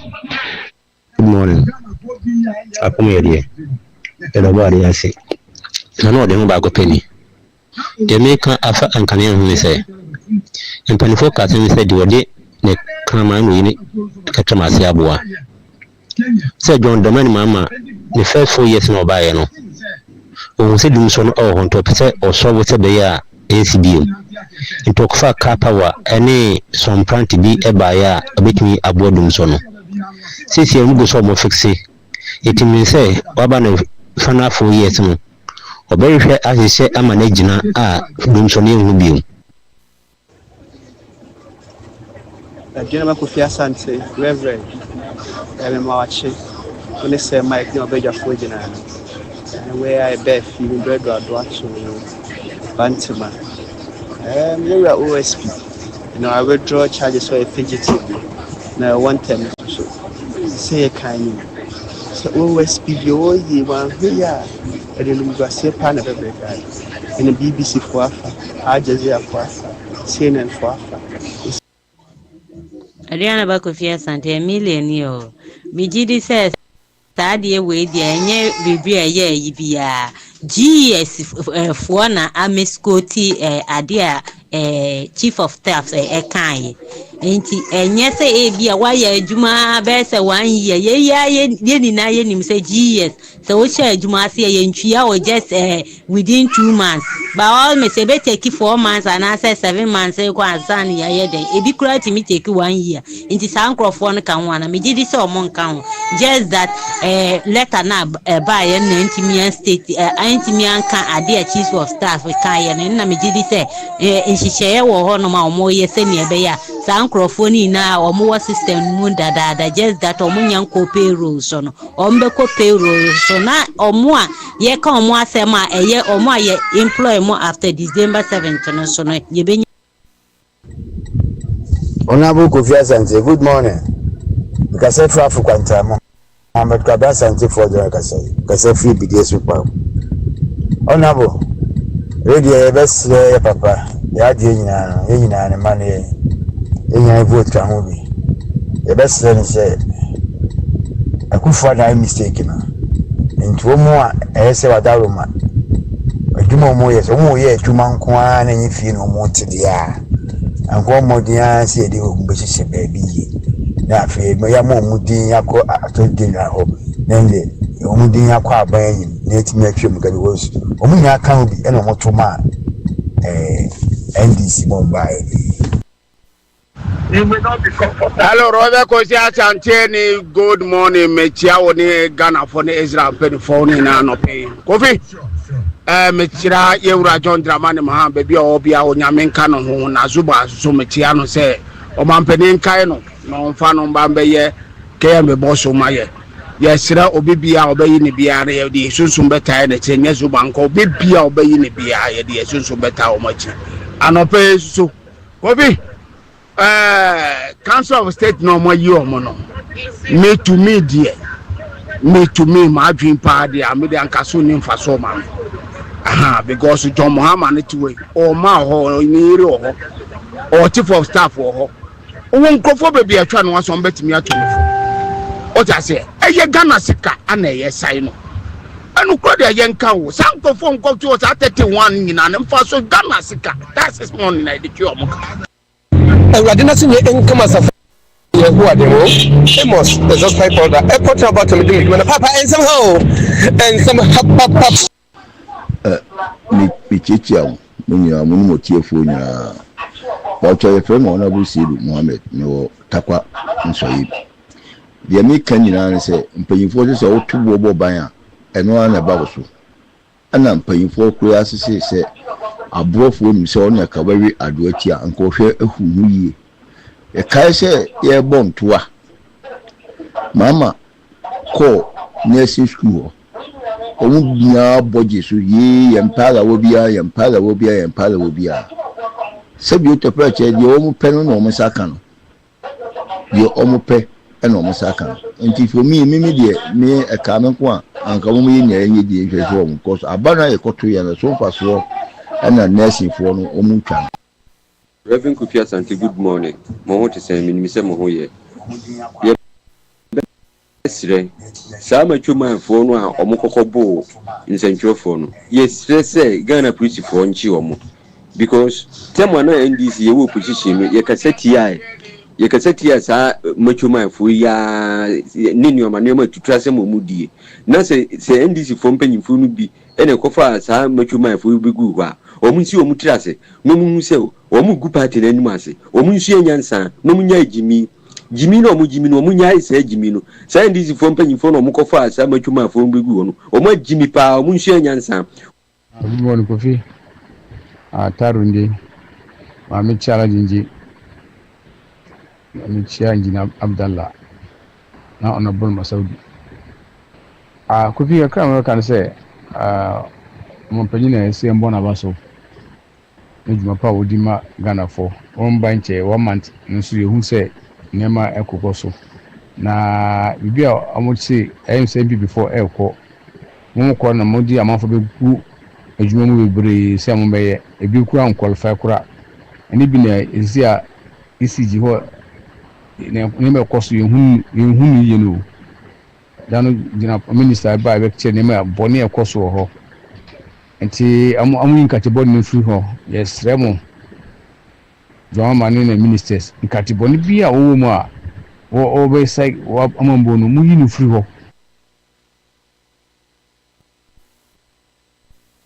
anapa ma Ezra TV atifo na hefo nyina ache dia ne chama Collins okoba kurufrum e che papa se John Dramani Mahama ene che kumase ya branch ne gentle guy ba ko onabo Dr. Frank Amokwata regional minister odine ne 1 month se boy juma change obi fi nwotwe ade papa John Dramani Mahama aye no ma ehun adwure o ma ehun say yes Ghana yenu ehun na Ghana sense form so mo pani bibi dia kunyo no wa kire na se de mi wonie owi on fan so ho a osaka je se munyina mo ma kire de mo wo na ye kwa Ghana fo hu ye be fa ye ene de nya ka ho se ya mo ye be bo ba ne kro se ya mo ba ne kro no we kire se adwuma pa ne mputu pa Ghana be fa ne ntuma pa afura ena we so kire se mo a bibia kodi mo ho a mfi nwotwe ni ma fo mo ma adwa pade afa ma wia o ma ne de papa ye fa mo ho nche mo ya sema no ma cha no pai ene sai bi pa de kamutimi frɛ stebiamo astika ma e pa ka viewers ki ani badon no no na be catch so kwada so ye ni be tagi bushia kamunza ze bushia na kosi se na ko mi na no pa o de akuma edi agoro dimi so a munye ho adwama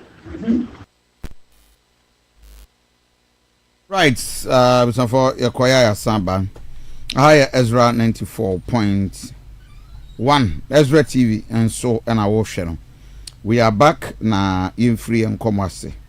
Founder and leader at the Action People's Party, Minia Kenneth Nana Kwame Asamoah. Bema bibi abokɔ de. Rapeni. Amenadom. O bamba intimisha. Mema official pa na mo chief official pa so. Eja ye ho ye de Nyankopon ase eja madawro ma mo mpa ye dawro menti. Ye da so tiase se nye nipa bi na ayo e Nyankopon na aye. Because eka nipa bi nko anka samri e nyina ye hyehya amenem. Na nam so twedi ampo Nyankopon na basa no so e wo ye so nti no. E na da ne da ye da so tiase a obo ye ho ba na oji free atamfo nsem. Enti e beda twedi ampo Nyankopon ase. Sa afi so wodi awuram na wodi awuram ye.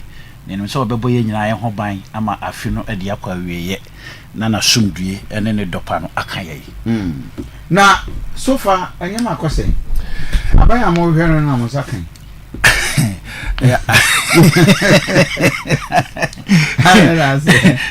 Reverend you fought for it.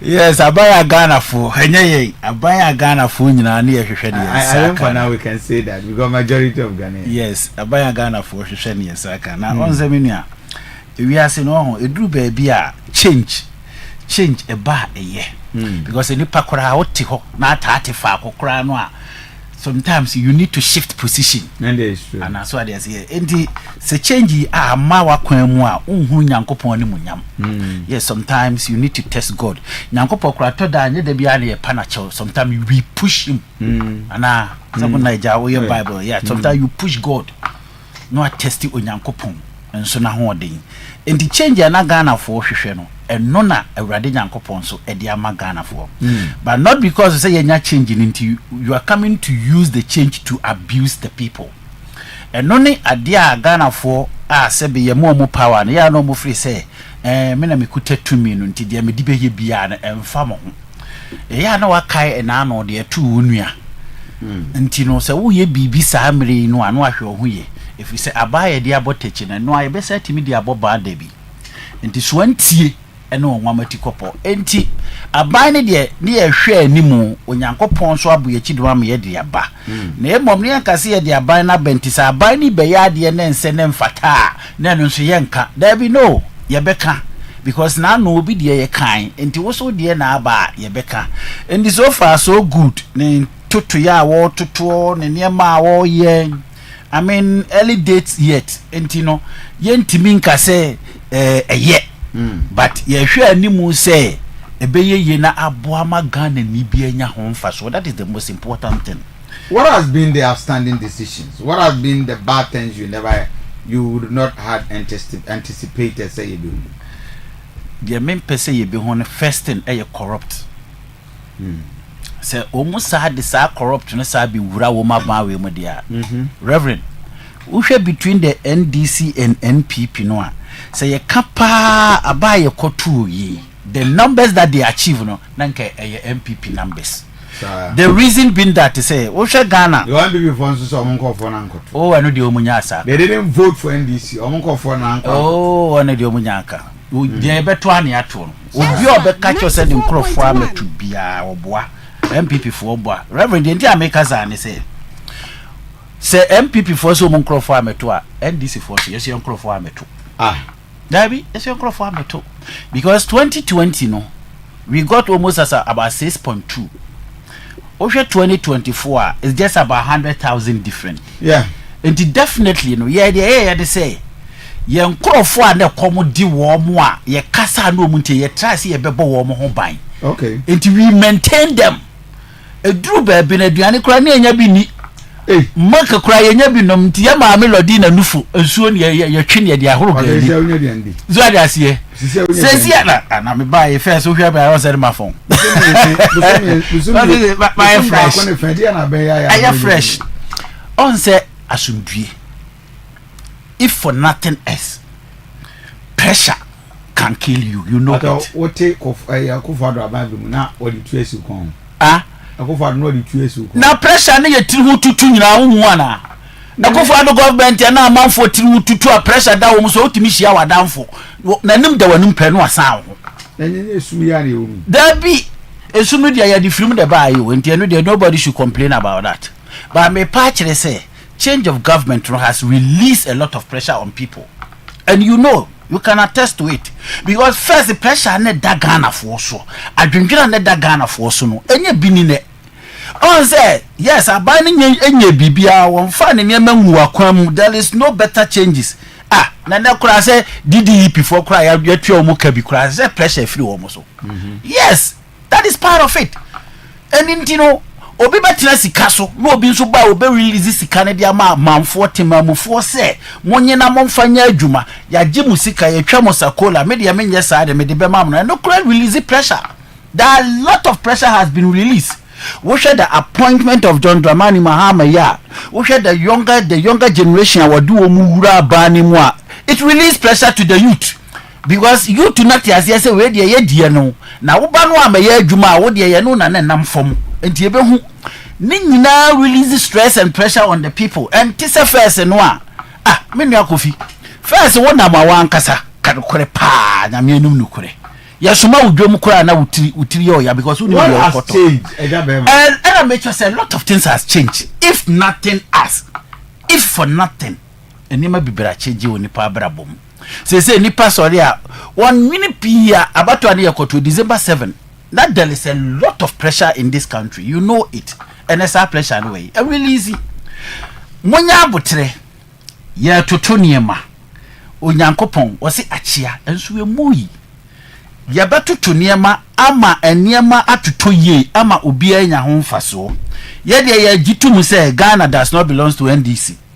MPP for na no mfisa Ghana ye wo modia and wo modi family and friends na no modi ye adwuma ye de ye say Ghana belongs to Ghanaians and ye make sure say ye adwuma no de ama Ghana ni bia ma na nya ho mfaso whether you voted for us or you did not vote for us bia the cake we will share it accordingly and yes sebi according to the families and ye besre Ghana for say afin ya ba bem kranya afin nya 1 month about 30 days pd afin ye ministers deputy ministers ko afin ye be VTBA afin DC MCs DCs nyina ye nyanyi wo mo so yi wo mo nyina wo mo so na wo underground wo betimi aye adwuma ama na anya effect on the grounds. Enti ni nyina nya ntutu yi. Enti ebesere mo, munya botre pa amaye. Ye nye na no fo die ni bi o. No ma kwatintam goes name di akwaji jisika kesi adidi o. Obibeka said the corruption I hear fighting no. Ano na mo ba e mo release o mo. Operation Clearing Agent, the chief one. Over 62 criminal and fraud civil cases for alleged corruption and corruption related cases and another criminal offense.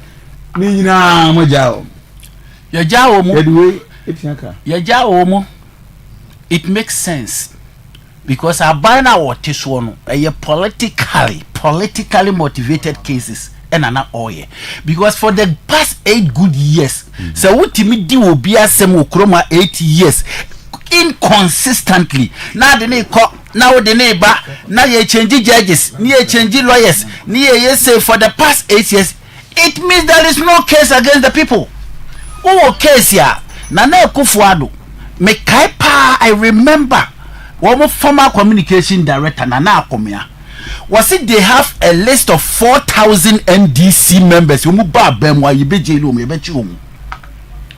just Opuni and Agongo Sedu Agongo just these two people became a lot of problem in Ghana hasi ya chi womo and yama for say oyebejelu womo yebe Martin Crofo you 8 good years. How many judges and women change here on that case? It means they have nothing against them. But because of political motivation, and yes, I don't know. And until the media do me an forcing case. It was this forcing cry. They say, "Oh, my Bemukrana, ye jar, high court to Bo Assembly." And the announce Yabeka say, "Ye jar forcing one another Kufuadu until another Kufa no case." The fact of Omuni nothing against these people. Now they were trying to make it say it is possible say Ampa John Dramani Mahama Mwabokrono. And there's some the anti-Amfa JDM. JDM and some of your canton is so background that at the end of Dubai. And I say the man said, okay, for the past 4 years I have been in this country. If you have something against me, I avail myself. Moncheme, Onyamediambaye. What did they do? They can't. And to me, for those people, no, a waste of your resource. Because the car, they send was uncle for you one. There be a court and 20, there be a court and 20, there be a court. Near the woman, near the mobile. A Brian names a case, bien was 777. You bet him didn't for we at all. So for me, they come and man is a mammy. Mrs. said, dear Messi Shani say. Abana ya to abama no obeba be ya adwuma de aboa Ghana. That is my most important thing.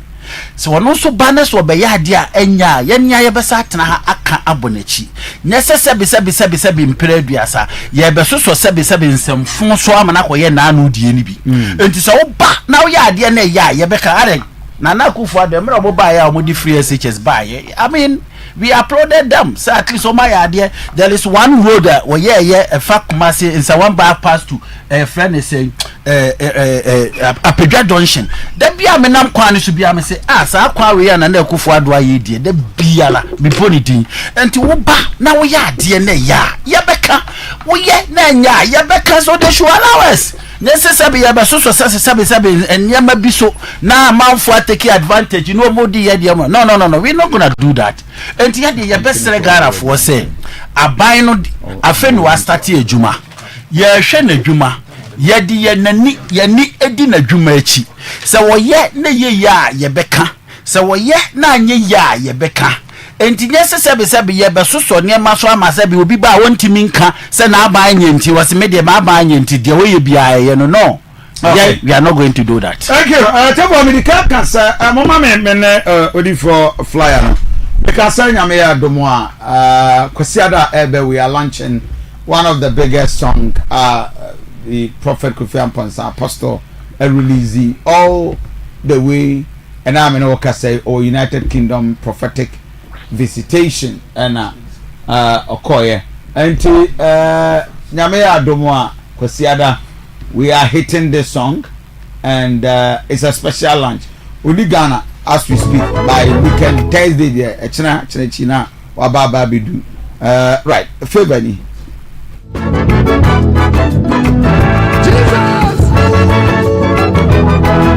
Yes, so anyway, anonymous sing tone every morning, and I give it. Why? Because it's a very good song for me.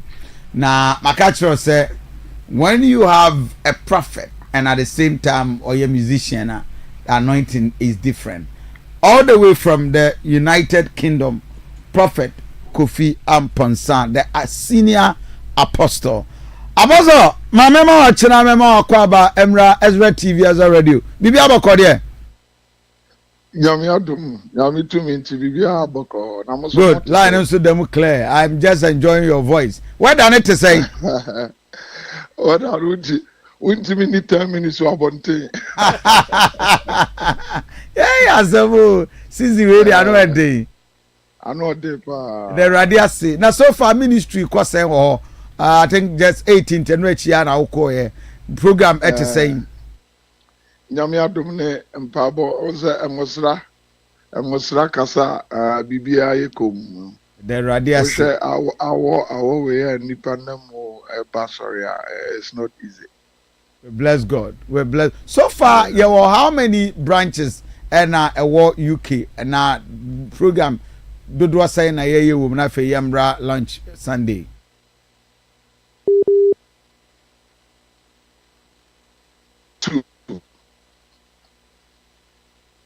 Two branches in the United Kingdom, right? Okay. Nti what me and woman nyina Asia within this short 4 days visiting. Sunday no me maintain God's Covenant Local Assembly. Sorry. Okay. And Birmingham for so me maintain call Sundays and almost also by program. That's great. From your calling, start biggest organist, the prayer tower from I saw them. Then you move into the music industry. Almost any time I be releasing your maba, it become topical. For the 14th album, and we release the single track, Favor. Now me had my question and yeah pa and to ma. The other kind, what message can be in the first one that favor no? What is behind it? Yeah, me da say TF4 nyina nyame nhire obi bia. Also for the TN say enyum ankasa no omo mabo nyum na beto omo na nampadu ene the born of Pancro no 1 man thousand mo ye be hu omo boban ya na ye kogina chire no music ankasa a spirit ena music is also I know say Ezra 94.1 predictive no kra emfa sa nyum favor we na ya nyum bia madam fu bi minua bia friend na na boaten oba o hwe me say hey papa so that's gina na so na me say aden was hey okomu abrantie no a oye sound engineer no say me yankwa bonti to onko ba no papa o twira nyom so me twira nyom hello Ethiopia hello yeah oribo Ethiopia hello baba mitio meto nka hello yeah meto nka pa kasa mitio kapa why hello hello papa yeah meto nka pa antikasa na menini nsia da Kofi said that yo nana boaten no menini nsia da menim say oye composer yo oye composer oye arranger enti nana boaten no obetu mi studio ho no say hey papa we da so gina ne na so enti one abrantie no sound engineer no pie o mobile no say papa o mu say o twira nyum but menya nyum bi sesia o me pese na ya we say betima ka bomu a ana okay enti no twira nyum na me so me twira nyum enti no an say o de favor no e ma me ene ya ka bomu a ye mienu ka bomu enti sa favor we de e me ne na na boaten ana e twire. Oh, I see. That's great. Hello. And then you know within a short while about your household music you will be uti the lyrics, the content, the words are very great. Now me aduma kwesiera na ye pa hontoma e wo asama so nkwanta. So far Obeka say yeah, the apostolic mantle no go so just about less than a month. Hello. Prophetic visitation UK. Then favor and so twas so 2025. Hello. Yeah. Yeah, what's up, Benka? Let me be sir. This year has been a great day for you. I think the line now is off from UK. Yeah, now what's up? The Ghana course. We're trying to connect back with for Kofi Amponsa on the line. Yeah, so okay.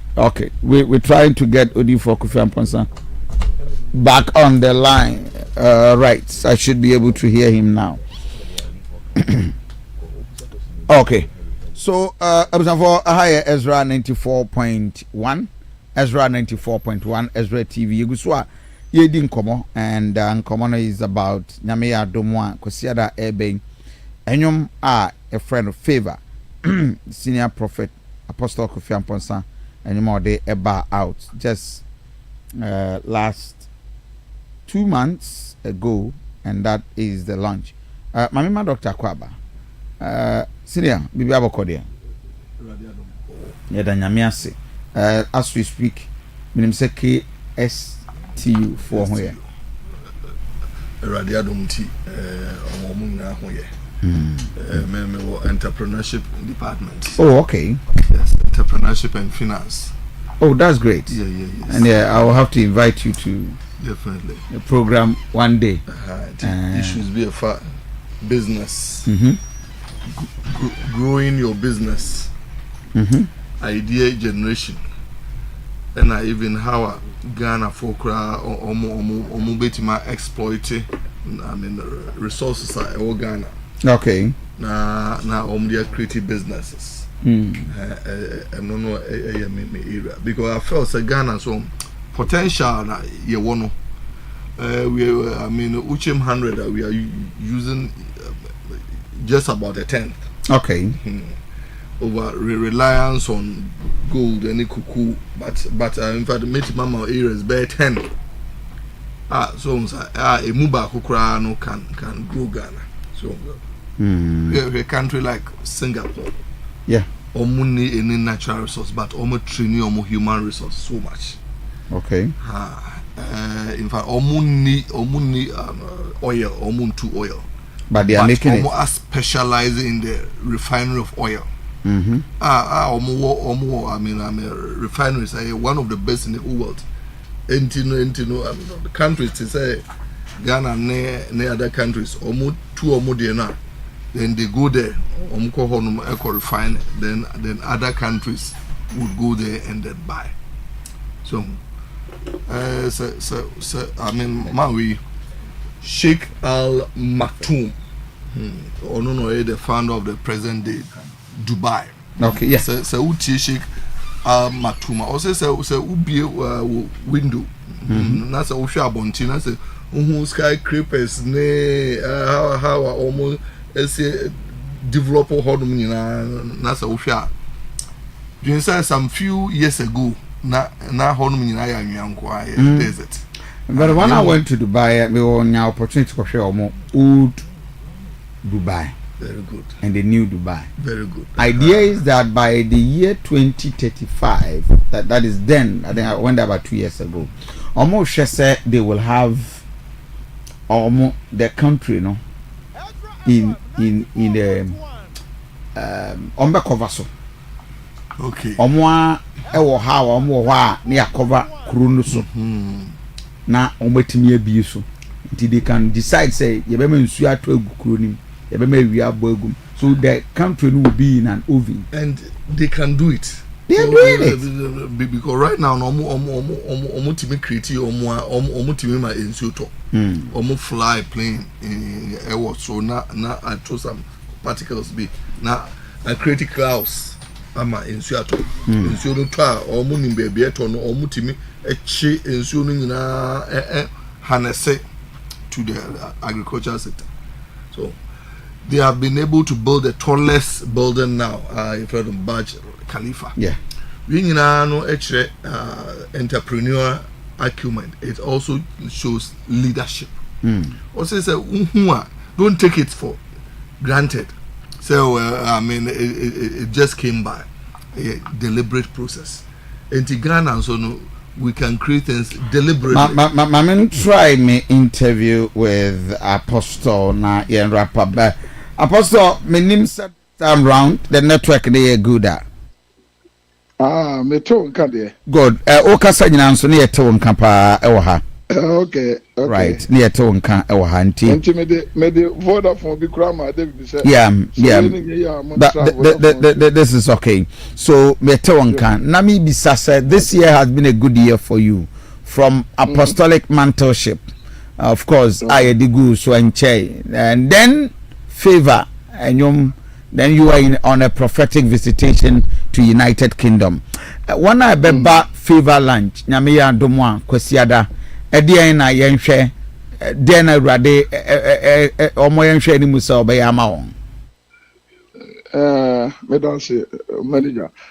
Also for the ten say enipa hia bia ensantrani si. Onso se ba ko anam bi no hia woni din mu a. Na onu nyame wo ho. Enti adwen anipa di hia bia yenya ho nsunsuanso. Sure. Adwen anipa ba ko anam mienu edi be hia na yenya ho nsunsuanso. Enti we ni abon etosudu na but launching the seventh launching we na etosunso. Oh, okay. Enti most of the album most of them will bokra won ye launching. Me pa try 14 nye ni na launching we na 7th launching. Na me who say I na Thanksgiving. Yeah. Many penny that so. Obi ho oba me launching a wonya reshe mu say onyame adum na bra bon ye said ye tie bio. Enti me ka kire obi a wotie me say me na me te say ono a de wotie me a woni ani da so no. Obi ho woni wofa oni ma me oni papa. Ba yo papa bi wo heaven na wakoma di na chi na ogini di a osesa shebre. To obi bia oba me launch ne hu se obetena ofri se ebepon no no anya anidaso na bra boss nya se de atie bi ohu wa manum bi a utreni wo mo wa dwumtuo mu wo mo a onyame afa wo so na ye blessed na Edward Kwesi Boaten nom ne all the big other musicians eba minim se omo no de omo nya ka se omo program a omo ma me disappoint o Kwesi ada yenim as apostle as of almost starting almost starting nyame adwuma na nyum to no kro mo refi but in your administration always with the nyum then you free Apostle Kofi Amponsa Kwesi Adaho as a person in the singing ministry.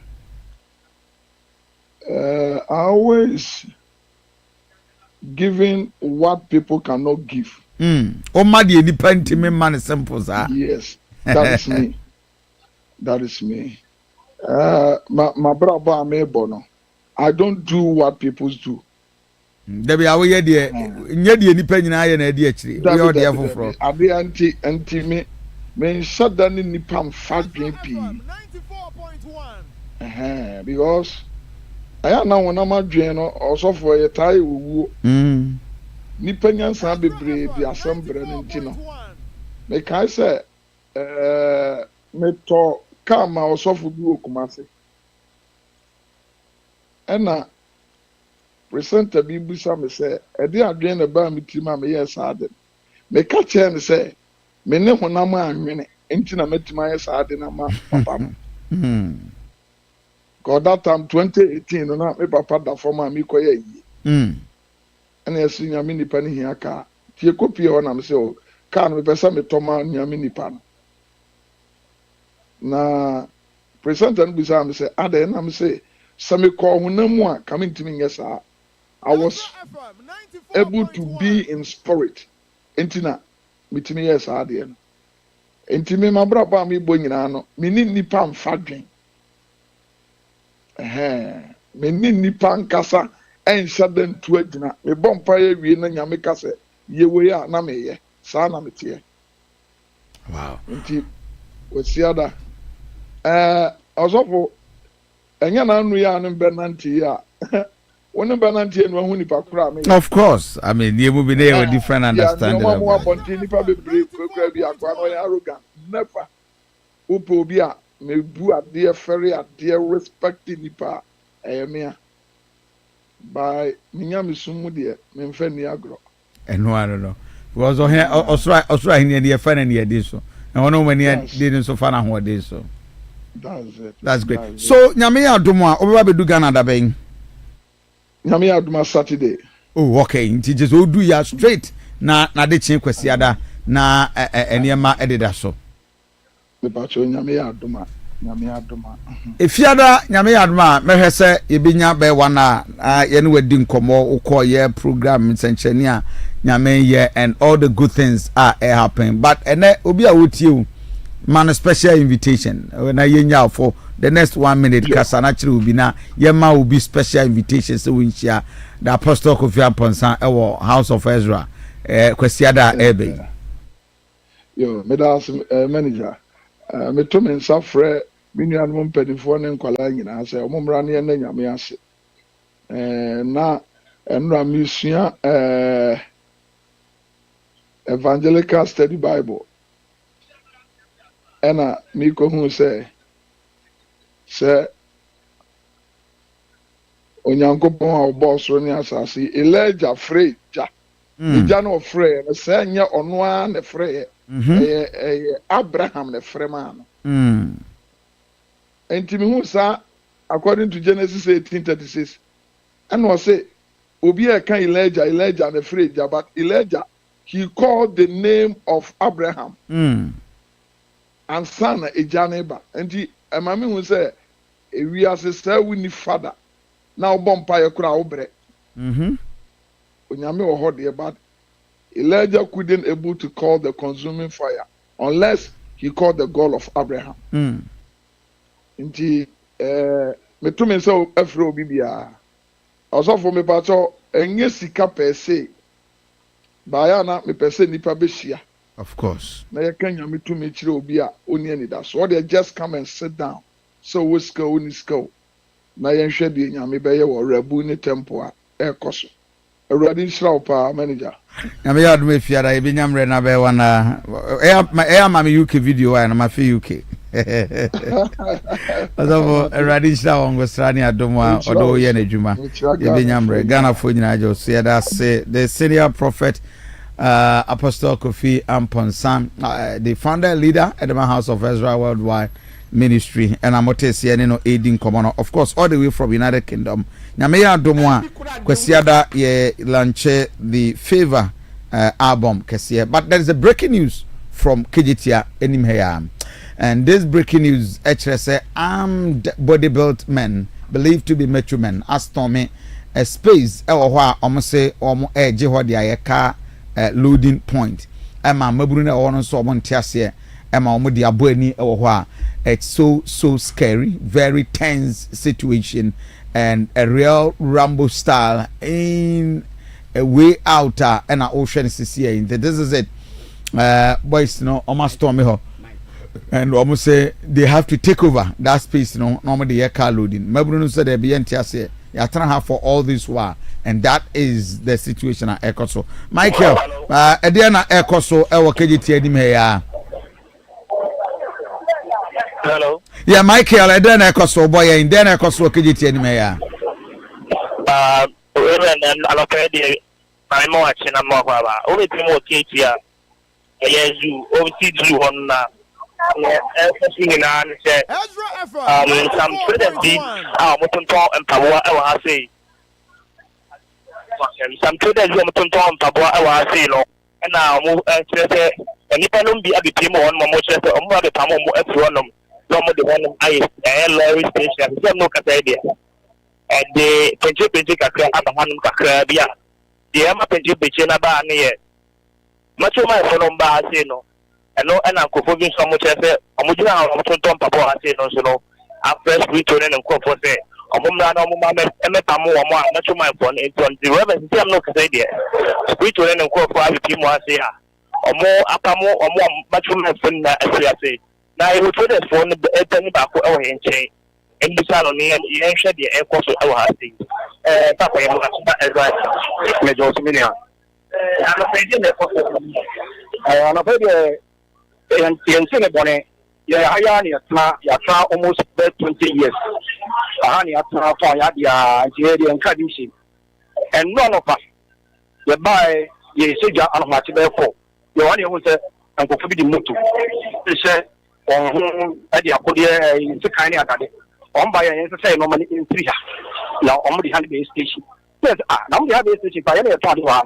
Yani yatna ha kenti kan se bia ka mo ba na mbe busa ye se bia see ba ma mo busa he won somebody match so ba nti anu ani ye dika ko central police station ya ko lo ni complain ana o ma order se commander na o police station enhwe na on sisi ata no ono so ba wan diman sisi ata no ono ja ata no fa enti ana pe no ya na se boys ni bi so e so mo ke mo no dia do bu mo so mo tiati ana mo so mo ko fa security ni fa ya ba se almost on the bomb now, you have to enter.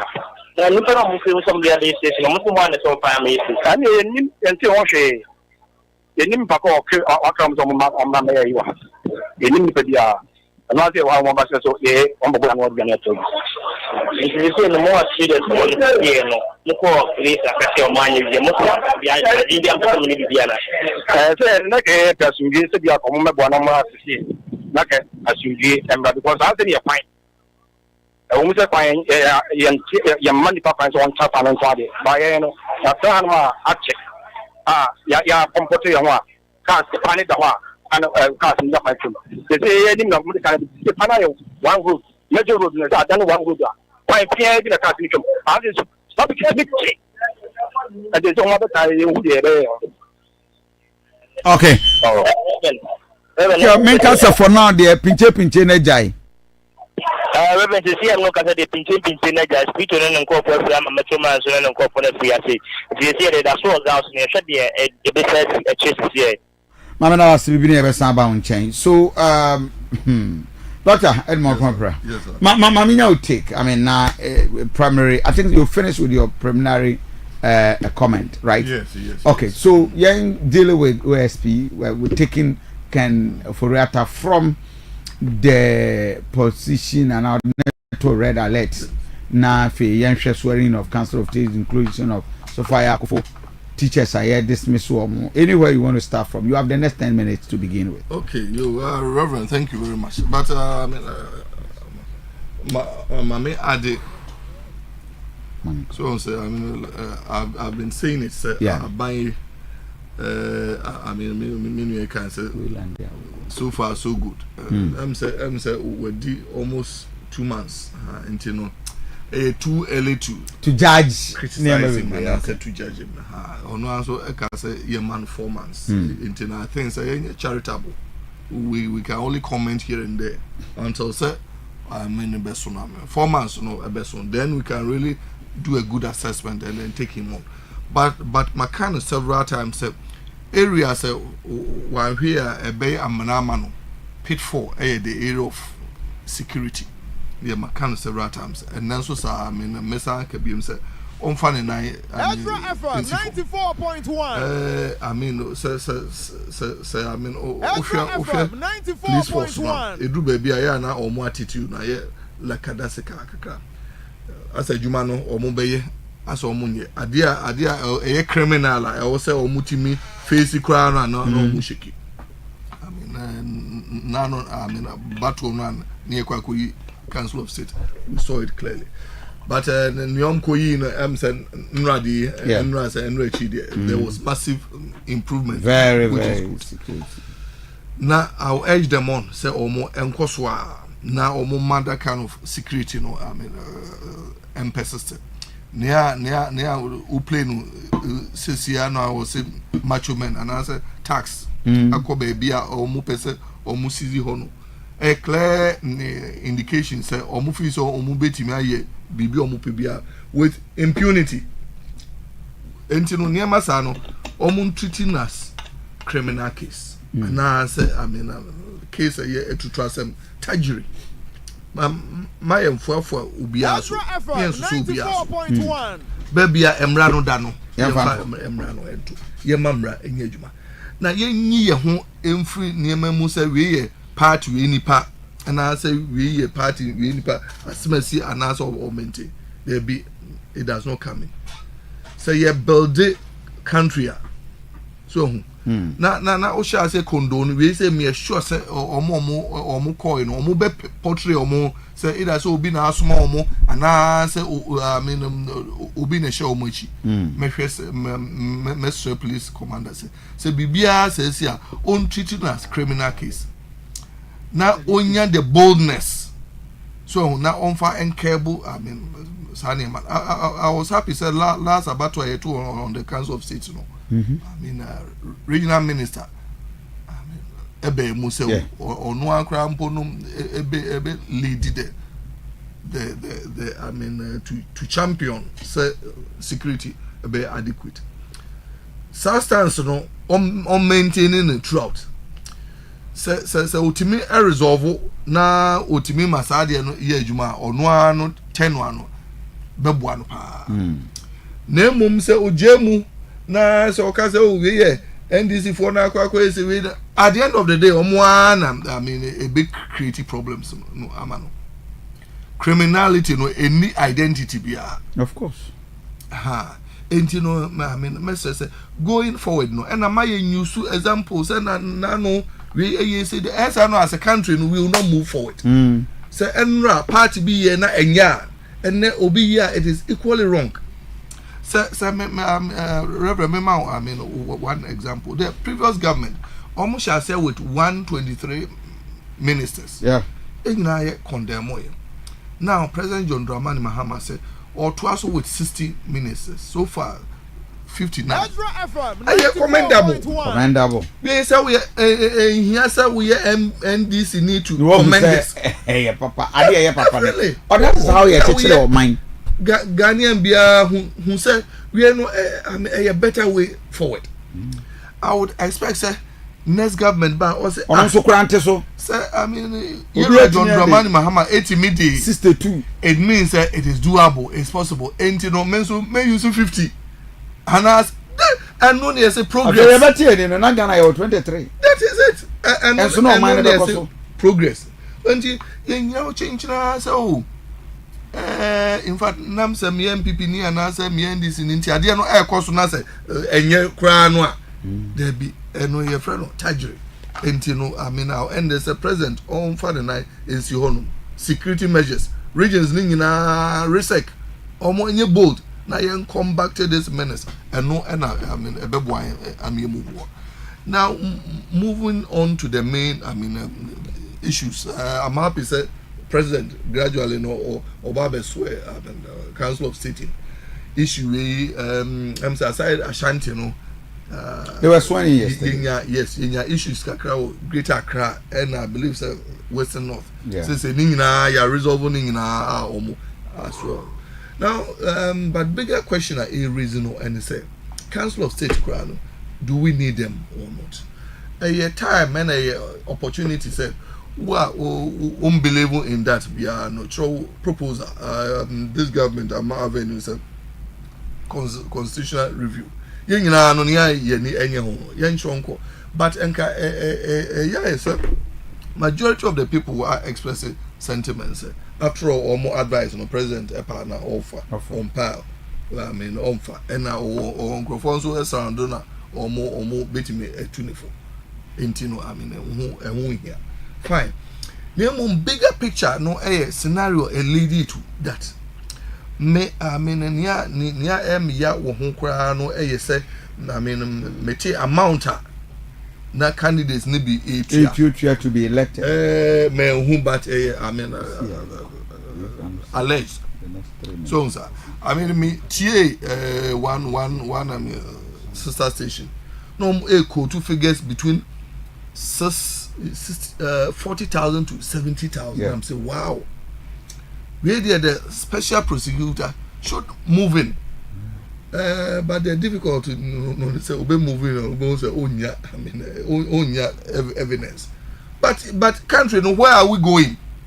Say to council of state elections. Now we are bold enough to offer obi 40,000. 50,000, 60,000, 70,000. And I mean, also, and so Yami is willing to take it. Say bribery, dear, Uma, and Wajeno. Nina, it is equally bad. So you build a country. I mean, you corruption. Say, be to us, said, you know, you entry home for.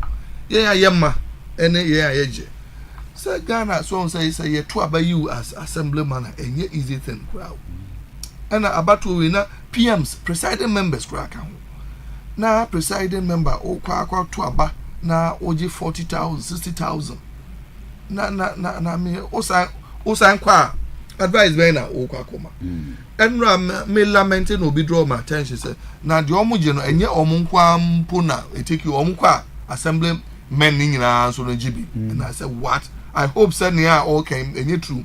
Because a true deal, that means accepted corruption. You need be a friend accepted corruption. And no chance omu any mumbi and omu for us so say ukokraji. But I was saying all kono crampo na a 24 said there be baby a Ghana edrunin need yedi Ghana air kono. We don't think say it is the way to. Yes, I promote to be a friend. I mean moneycracy. So all the moneycracy so bempe na way meritocracy every honum only a chrono qualify but on to me into now at the end call the highest border. And where are we going as a nation? Okay, and you know, I mean, mediano AC honum, OSP, and information about Bonte, I mean, Enra or Muridi Yira can Ufurata say he will be available in May. Fine, okay. Now, I mean, I believe sir Osanka communication we are called so earlier. Nanka hula balua ye declare no say he is at large ninga because himself will be no. I mean, when you go to the hospital, doctor no etimi investigating who say we here surgery here surgery. How many weeks crampo na yemfa and prepare before surgery depending on type of ailment. So yenya enu we are say ye surgery no we are now the normal yefen operation. It may take you time saying normally before you be able to recuperate and you know average there within 2 months or be available fine. Na say no ama na say okay say you not be available indefinitely. Ghana and so they who you so indefinitely like it is a emaso. Because he himself previous day no one call secondary school. Oh yeah eradicate you be and I say be indefinitely means oh dear no yem frauch. And you know going forward I believe so create communication vacuum at the near be and you know I mean omo involve Abaya to Safra Mesrom said, let's learn from this. We are building a country. Omo and communicating freely. So after all, we are there. It allows us now. I had a problem with where Omo ready at the end in parliament. I felt some information. Yuraken Ufurata lawyers could have made a press release. Nanka omo a copy and as the Ibiakoma I mean OSP. But I heard it I heard Somuka in the parliament. Fine, good. I mean information, but I don't think that is a channel. Any duty of parliament to announce say I mean Irakan Ufuriata Ayareno he will be available this day or that day. We are in a democracy, we are learning. I believe that parliamentary issues I will say a year and near man I mean it's about the whole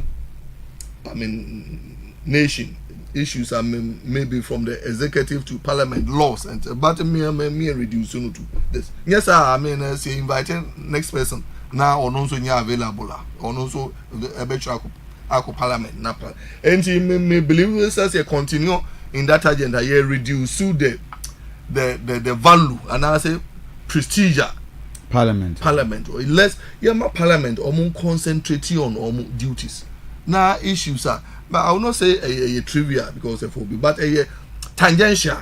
So the tangential no is a enka your main issue and answer your main focus. So in our exuberance, you know, you're guided. Okay. You're guided. Now, one fundamental thing so about you will be wrapping up in the next 1 minute. Yes. Because that make for commercial break. Very good. And to just oh be no wrapping it up. Yes, because I'm going for commercial.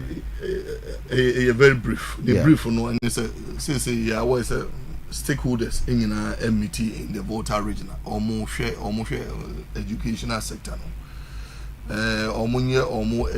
Ejumano without favoring anybody. We know the issues about educational sector. One ebe confront you almost seriously, no, and it's a free SHS policy introduced by the new patriotic party, no, the way forward. To be interesting to hear the outcome because what I said it be so not free no any free maybe so say would there be I mean yen review not at least payment kakra emblem now say who review to what extent are you reviewing, and of course to what extent can I even allow you to talk with my time as I need to hit the screen for commercial break. My yana home now for just a few minutes. Do between to agent so aba nkomo is 0531455105 now audio voice to taba. But on that note, may call for a quick commercial break. Ye ba ye be san try en komo so na ye di nkomo Edmond upon pepra ewo if you Hassan so or a lecturer ewo Kumatanka University and my own brother ono a founder and leader of the Union Party, right? Actions Party, of course, or NDC for Cabo, Mississippi, or NDC.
Is it Asante the Kromuche Mumiensa? Yeah. Asante North, Asante South, and Asante the proper Asante. All the 3 CIDs Nina no ewo. Some of me say. Besides that, no NIB so. And sana when your national security coordinator. Also teso. And how did you gather your intelligence? How did you gather your intelligence? Kofi or Reverend. Ye signal bureau for penny or regime is part of the security council. I see. What is apart from the videos? A man for the camera, all the cameras in RCC when they play the whole place under camera. RCC one, the whole place is under camera, and you couldn't see that. 0.1 media maybe say Ezra 94.1 right so Koya Samba Ezra 94.1 Ezra TV. So this is Ezra Adecheye Guswa Yedin Komoya, and we are assessing how the government John Dramani Mahama in power for this period of time Nenema Ennin Shishe Nan so AC Echo Asama ma yen share other issues. The dismissals Manfojiri said no, it is below belt. And you can say we get to this level, and Council of State OSP I mean our adventure message obiam na me read the article BCC our Ghana web okay. Omane Wade former vice was it second vice or say the Mary school la MPP administration okay number 3 osiki adwuma ma wo running into CEO upon CEO co offices of almost say employment is full Omane Wade na ka onyame Ghana web Omane Wade o say employment no animal MPP penipa o see baby obewura bia within the MPP administration yes employment full in adwuma wo ho ne ba ne say ne ba beto abade employment yetimi opm a yefa ankrofo bibili me I have nothing against that but say JDM ne nkrofo say wo mu hwehwem Kofi OSP ene Ken say Ken na asemi ba ye be ye bruha wo Ghana na adie benti ne koye bruha because of the first statement ya we release here eno na di problem ema say be yes yenya bia ye kan to the extent they say Kofi kan onya ni pansi no bia wo Ghana ha wo yenya no why former finance minister he was appointed Kofi TSC ametiasc as a president Mahama Pemase mo beti me appoint me abra ye ntomi so aba no there is ana right. Yes now President Mahama what adwam he investigating ana as a president and even Kofi Jesus Christ the son of God the one you believed was once declared wanted by Pontius Pilate mebwana and who is Ken you declared wanted there and no just say parliament ya moya mama juma yese monye no and when amu ko ready your friend say Ken and who asem I mean what has that got to do with parliament and the Mrs. say me wanted their parliament be kwa kujira wo akopa che wana look ya dia juma hye monsa se monye and no na Ghanaians are expecting you people to do Ken adia you wani OSP asem OSP have so many cases other no monkoye and what interest another Ken ye no obia mu akenfo we are just inviting you say bra ne be yi nsem bia no this is not a big deal here. The whole parliament of Ghana be kwa akogina wo na afi na Ken na ye ne na kasa and that say no who cares who cares are ye ni say ato forcing say so ye minister you inviting no there are a lot of instances enti ma omo maye omo adwene say Kenofoliata yesronko what is say me is nobody one chain me chain no oye nipa me ye nipa I me see Yesu Kristo kra Yesu Kristo he was declared wanted ipacho Yesu obeye boni obedi obi awu obebo okro no obefa obi sika but Pontius Pilate by the declared as a wanted ada o declared as a wanted na Israel omuti etisi krum obukọ ya kwachi ni onwurem e de ne baya bra na onye boni na wo ye sisebe niema bi fa wo bra ne be yi se yampa se nyampa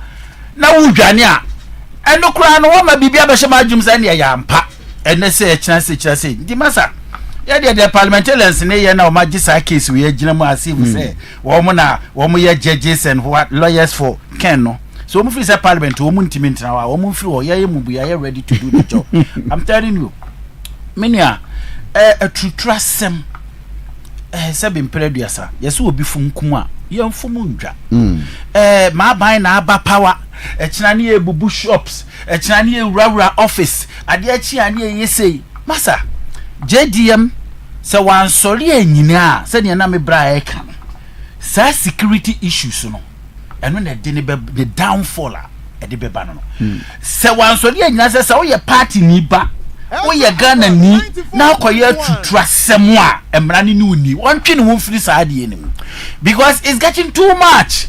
Anytime be a change of government bebe bia na mrantia ni maba wa bia fakro no say ye wo mo dia ye ne yaba power ubehunu sebe tiafi na amanfo ogifiri wo mo nsem obi tin office ni akwatwe na firi ho obi just it's too much. How can we move forward as a nation? Motiwe mo pa adwumaye motiwe amanfo school say mo pe school papa mo pe nso papa mo pe electricity papa the same people say na na mo say no. And there is no money to fix those. And I know where you see parliament and penny 47. No, I am who say kindergarten for. Now, like I don't get it sometimes. As a sabi you corona as a yepe, as a yempe, as a yenseno, as a me enseno. We have given so many opportunities to some people to fool around, and it is about a time where the government of the day must tackle these issues once and for all. Now, seven friendly masam sabi to trust them na ekos wo krono no. Ejai because so say to I see any ya na ma am for 3 billion pe no. Hwe ya ho kire ye. 3 billion pe. Na ye kwaje bosia ne ba ne ya de be ya adwuma na masa afa ne masa akose sa ne ma. Then you people are complaining. What kind of people are we? What kind of country are we living in? Say ya sholintam na a bind of the day ntimi and dinapi ankasa me I will not tolerate all this kind of nonsense anymore. Ni ejani say dia Kofi and the ka krono dia be ya na be yo because akoye bibi te say nhwe ha na yo adoso dodo ye party folks and ye na ye party about power. Come on, ye be sre Ghana for and say we party about power. Ghana belongs to you. No, Ghana does not belong to you. Ghana can be great again with visionary leaders, with leaders that can make decisions here. It will help each and everybody, not even your political party alone. Eba ye, si enyina ya so ne da. Sebe impredio asa Kofi usori a. Na se ukojo mo koto ade a yankaza wo ya NDC ni ada MPP ni. Market ye siwe. Mo amu twetweje tutuma na mo hyehye no. Me bompa yesre urade. Say wo koso de say wo ko market akoto aduane aduane na ntwiw Ezra FM 94.1 aduane na ntwiw because ye do man sika na asi dwa no say ye maame no ye papa no betimi akoma koto ade na wo se wa aban aba power wo say so wa aban ni power nti wo be sole na wo digya akoto market ma hye no ana be kwa akobubu ase nkrofo na wo sole a na wo say ba aban ne sobo sa aban no enye improvement in your life. I mean I know sometimes a yamareho sanka say na mrofo no chichiri wo mukura ankasem ka mo besori obi abesori se wo kwa abroje. Wickedness, people don't think et ye be sre Ghana for and ya sre NDC me I'm not saying say NDC for na yo but ono kwano no ehunu bi da for entino se wo mu na ya they should be very careful. JDM, you should wake up about the security issues. Now we should allow the police to work. Because I'm say police administration too politics, too much. And the amount of money look at what happened at this election. Now police for page na na civilians boob. Jesus Christ. The boys were just about na police were numbering almost na mo demonstrate gumuti no matwa fam so na na say ne Kofi say Boko Haram for e betwi fire so had ya wo I'm telling you. I mean anyama akoso wo Ghana sometimes me trust that me dwenia me kwa betu kwa me pese me ba because it look like there are so many fools around in this country. Ejimi for Ghana too much. No. Ejimi for Ghana too much. Just say a bit more Jimmy to the stand to say. I say me ye bibi. Na me according to say politics here ye Kofi, there were about 4 kind of politicians in Ghana. ye wo mo mako school pa professors ne electricity se menua ne mo de omu nim die nti aye dan abane ba power because of nimdi owo nti obenya post omo wo and ya wo middle class for nso wo hono mo a omo so de ne se omu ba adwuma mo a omu PDCs NMCs ne niema omo so de wo ho ena ya wo assemblyman for no so de wo ho ena ya wo agimi for pa na agimi for pa no de omu de wo ye ya mi nhwe because on call school onisika etini de ne se ekwasiande manko a wo bekwa akokontokwa ama party ne ya hu no se de ba ya party be hu no se we wo koma party enti wo ka se won fire bo mu obitim no de bo aba because oni any education background so the only thing he can do a ono nso ni face beba public am hu se we wo ye adwuma ne se wo bekokontokwa ebinie enti si ya hwedi ye na sankrofo no ya dwumadie bi afa ma wo mo na se ebegya wo mo saa Kofi ene da bia mo betena ha boda wo se ye bubu ha sei because wo mo de wo mo nteboy no ma di boya de na adwene kasa nye no eno ne beye no na se run this country into this situation there then I'm sorry we will never go nowhere. Ghana say you I'm telling you Ghana can be great again when we have a great leader who have a determination, say no, enough is enough. Let us wake up and rebuild Ghana. But see, I'm konya leader be no obey it is a politics ma buy na ba power ntino ma menya sebe infreni ma asem dia and every single day bia ye be ba betena akon. That's why I always say in Ghana we pay people to talk but we don't pay people to think. That is the problem that we are facing in this country.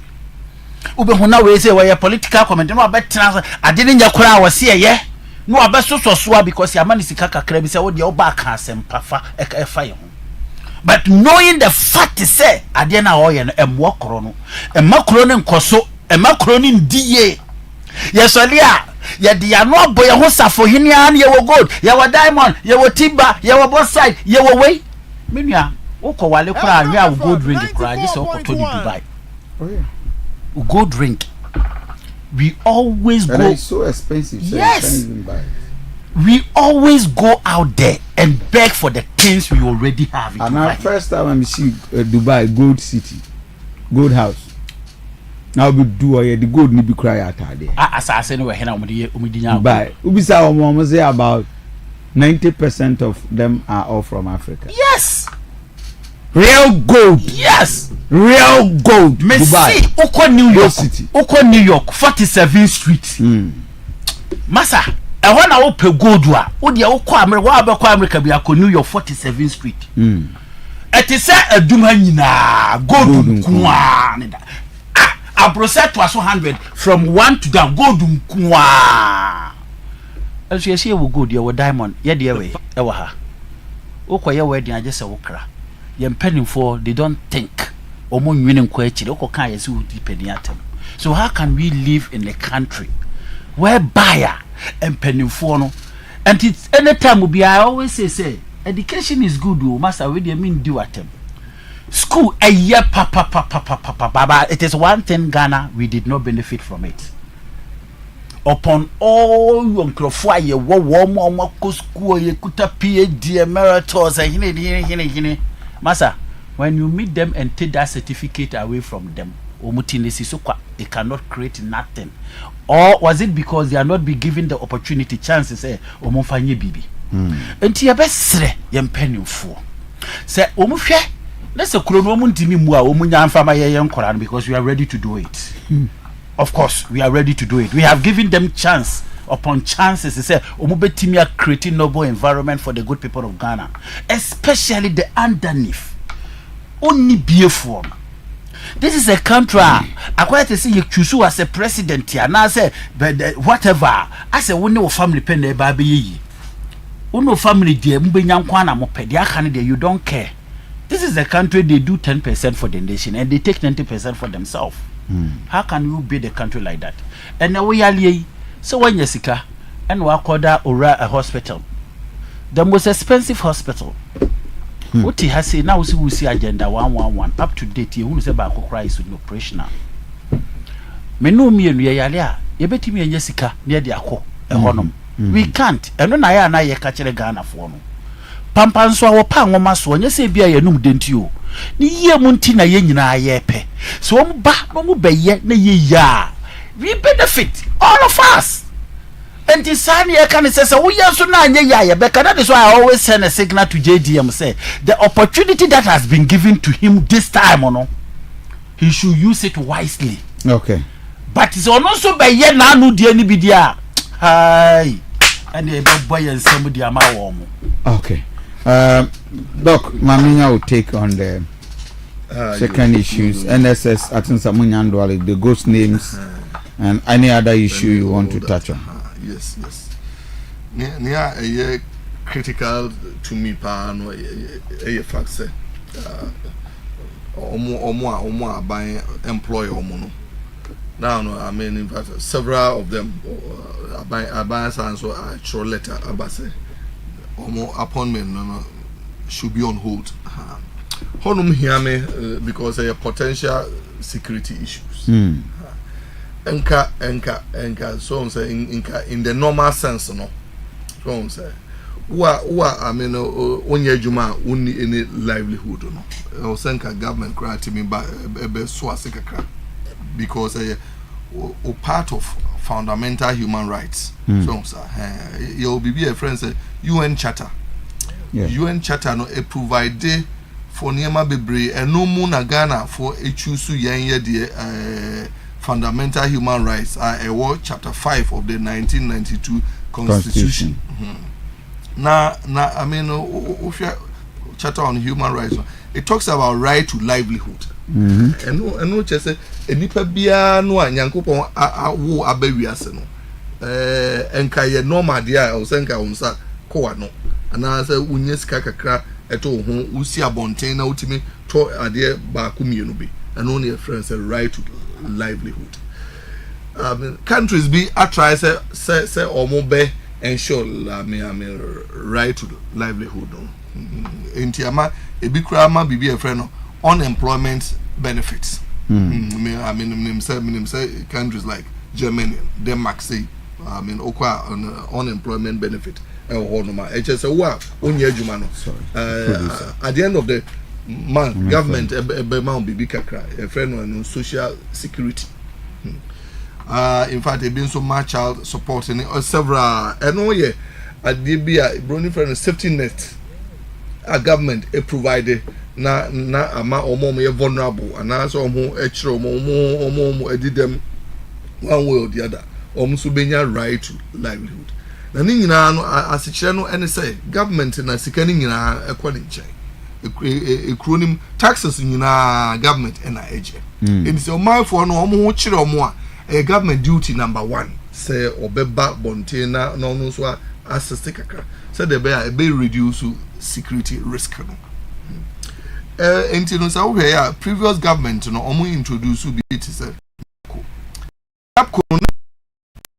intervention and also social intervention, economic intervention in the sense that any 100,000 or so no ombekwa koye adwuma nation no ebenya home benefit. Now even the okwa 1 year adwuma crown it acts as a social benefit. Better so obenya 700 no that month than say obekwa bonten no than no tax like near you makwa ko gina kejitia bomba and now say what go into I mean armed robbery into social intervention.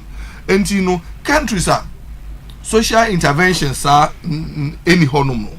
I will say you find I mean other ways and as other buffer.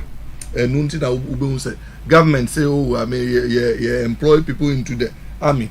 You pay 2,000 people, but over here 20,000 people and apply. Very sad.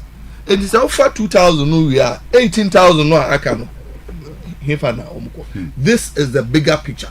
Fine, I'm say a human being so procedure.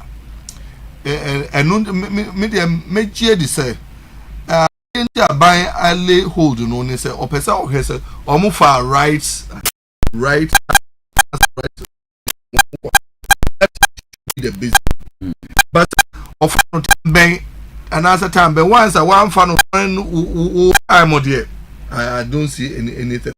because yenya times a day or two I mean JDM a day or two before or handy one ultimately appointed. I mean some people we should not see anything at all wrong unless war convention and I say war precedents and I say war law like India and some countries 6 months before a battle no and this will make any major policy because also we will be went to mania also Jayama previous government no ebe Ghana ye ko nemu yenye nu hono enti yenya enu hono no obi a me yafa no sesi anu say ule no offer oni akrona ba be security risk and apart the labor law no untimi ma obi enye worse off enti ahwe a ebe generate legal issues bebre say oni akro say ma go through the legal process government amame appointment as this or that and he will say omano legal reasons why only a crow cannot be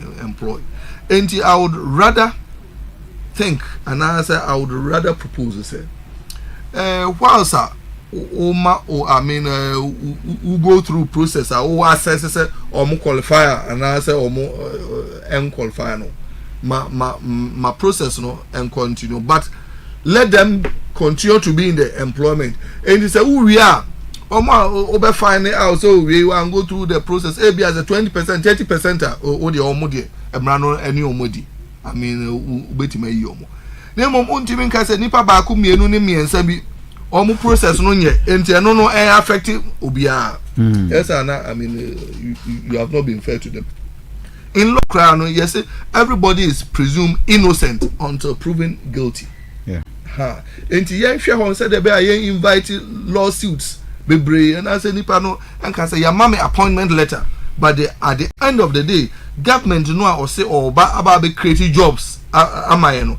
government no say I mean make no on family bi afi ni start a ready party lines onim say me nya ni party ni and I farm during I mean another government's regime but governance should be a continuous process we ba oba ababe twaso and who assume government you become father for the whole country you need say NDC for and a tuma NDC for nko and tuma no and say NDC government ni there be government and until I swear or say and I solemnly swear that I will protect the Constitution of the Republic of Ghana and the interest of the good people of the Republic of Ghana and the NDC and as unya swear we are obio ye Ghanaian bia also fear unya krono well-being so a very very critical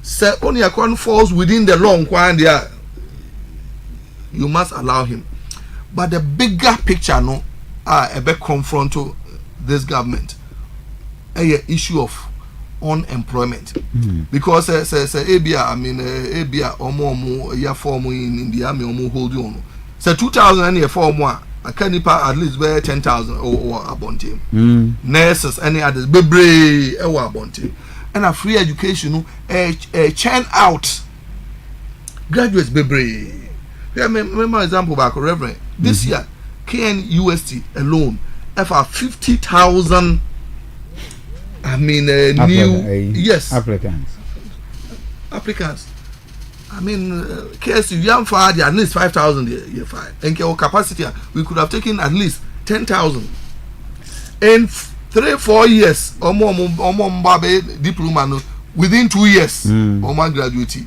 or more year HND 3 years or more graduate degree 4 years all these people are I mean coming out and you know so 1 year crown unya about 100,000 or more abontia busa won say public sector no spaces are honum crown no saying and the bigger picture no and say na as a nation to create more employment for our teeming youth and more abontia no every day and on the public sector cannot do that say ubiem say be a police service name any other I mean military service at a go sign up if can you take more than 5 and the public sector no almost saturated space no private sector and honum na leadership ebem and he, as the leader of the country, would duty say will be creating the enabling environment for the private sector to flourish.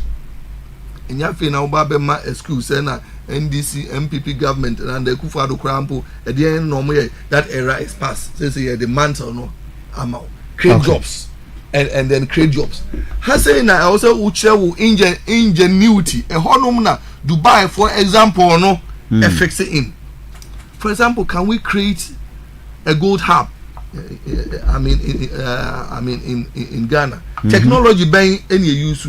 Is there going to be technology assimilation, technology diffusion?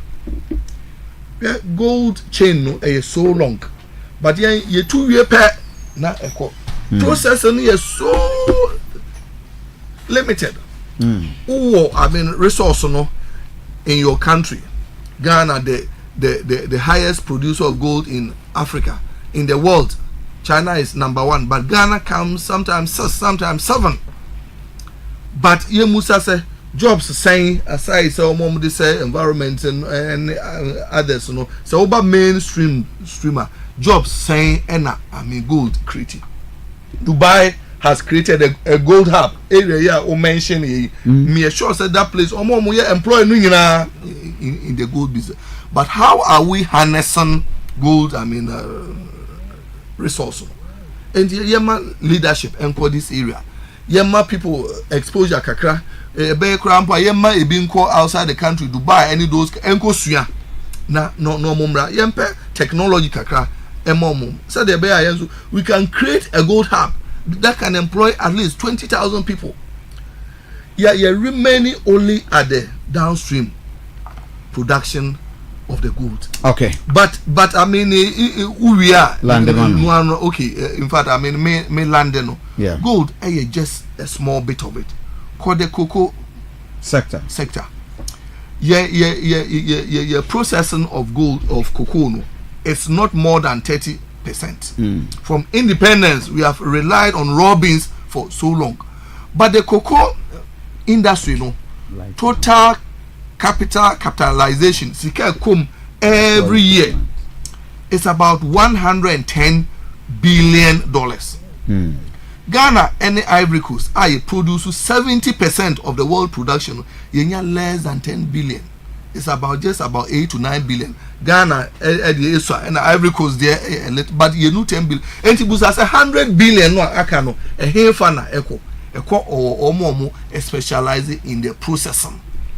A B adopted technology so myself or produce cream out of it, or produce toffees out of it, or produce beverage out of it. Or be a whole into 100 billion. No, akano those countries. Example is Sweden, Denmark, those kind of almost so much. And to say adopt technology kakra now in fact leadership now out of the 110 billion now it will be more. Just 10 billion IMF for 3 billion. Okay, thank you.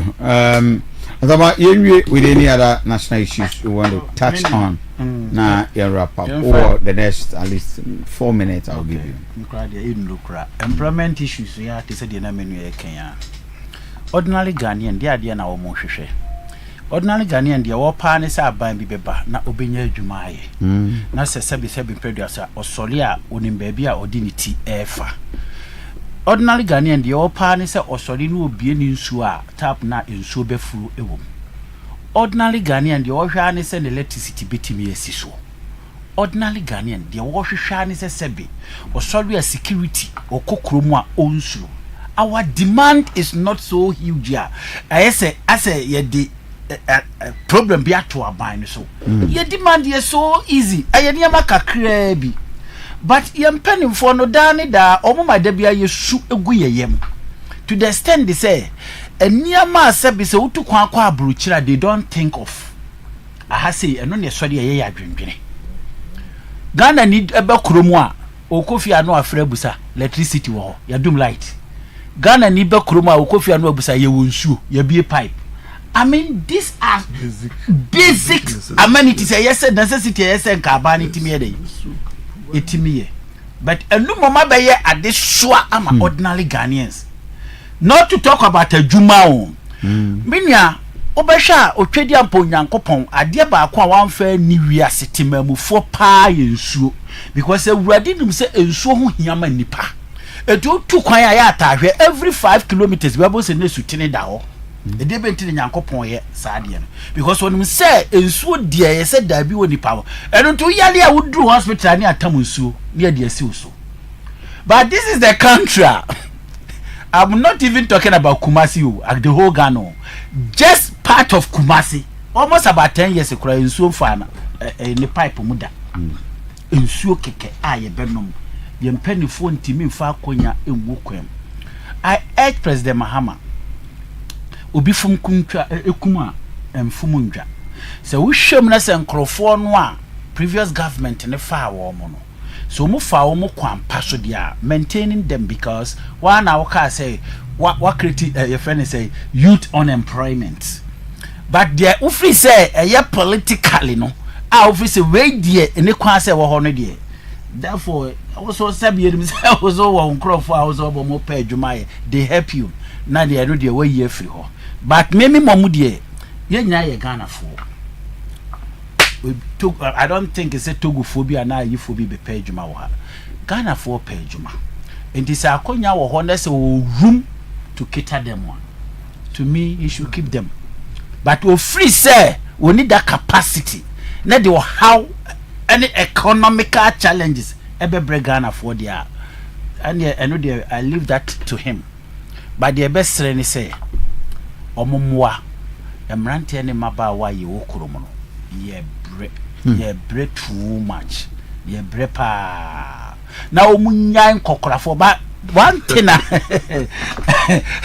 kokorafo appointment is too much it's too much a oma did that still mo ba be mana mo sep en kokorafo appointment obi ma me ne papa titi ni mowe ebi kura na free SHS ni ho wo hwe wo ma ko school no ma wi school no ma sa betra wo ma me no mo papa so abra wo ma side ni pan opportunity he can perform but aja enkokrafo na je adwuma ni nyina afa ama se Ghana ha se kura na wale kura ye dia mamrante wale ye dia mamrante enti ene wo ya abrante a wutimi hia girl pot se girl we ye mi taste enso sika ni ho enam kokrafo na je ye guess enam brante no so fa ma me fo mpanimfo because almost per fresh blood ya di weti abubra ya basra ya mpanimfo no achia na mui munya ntutuye ema Ghana fo mrante ne maba wanso ene wo abrante bia no aka yomo pressure ma mrante ni nyina tia white and it's true obi apampa mupa they say twa wo ne kura ne say kokrafo ne so aka yomo ai be pay youngest Adey mara gazo yomo no de pay youngest na youngest ya kokora utafu dwene wo ka yomo 70 years wo ka yomo ayede nya kopose wo nyini na dwene ba otirimu a na nyansa mebo a enso ye mpanimfo e nam youngest nti no aka yomo no atwa ni tijansi nkrai no ne wo ye no ye pre ye guest nkra nkra ho and no be 70 years no ne 25 year girl enam was me sugar daddy na ye boys ye taste no ye ntimi frɛ wo mo because ye nisika ye be talk akese ye be ti slogan ne I say head top down the ama wo mo adenti na wo se basa enye manyina ye basa wo kuro yi mo there is what can you tell me just one thing Ghana you bet me akasa hade ye wie ya tie nsefre ho one thing for now there is none. But one thing on that note, intimacy and self intimacy me time no intimacy free. Nti waje. Ba majima. Senior Abonfra, I'm more than grateful. Azama mama na mase. Eti for 100 we do Ghana 7 year kan intimacy ti ye ya na ye jebi. Enu nti ye be for okejebi. Birthday wishes for her on that we be any was sad ya. Me ye wo ho wa nya ama me. Why na wu? Me grandfather no nti na ma bomba ye. Kafra. Da ben. Saturday. Oh, okay. Ewa him. Sophia. Oh, I see. My invite na konkoja. Uzafo nyame advice be share. Mako e de mako 7 exactly 11 o'clock ebe bro. TK Beji enum tata na odi akosi se du ba kono bebo sanso ena on TV you'll have time to watch your movie. Mame na wase se wanya adaje ene matra be di dabri. Thank you very much. We shall meet again.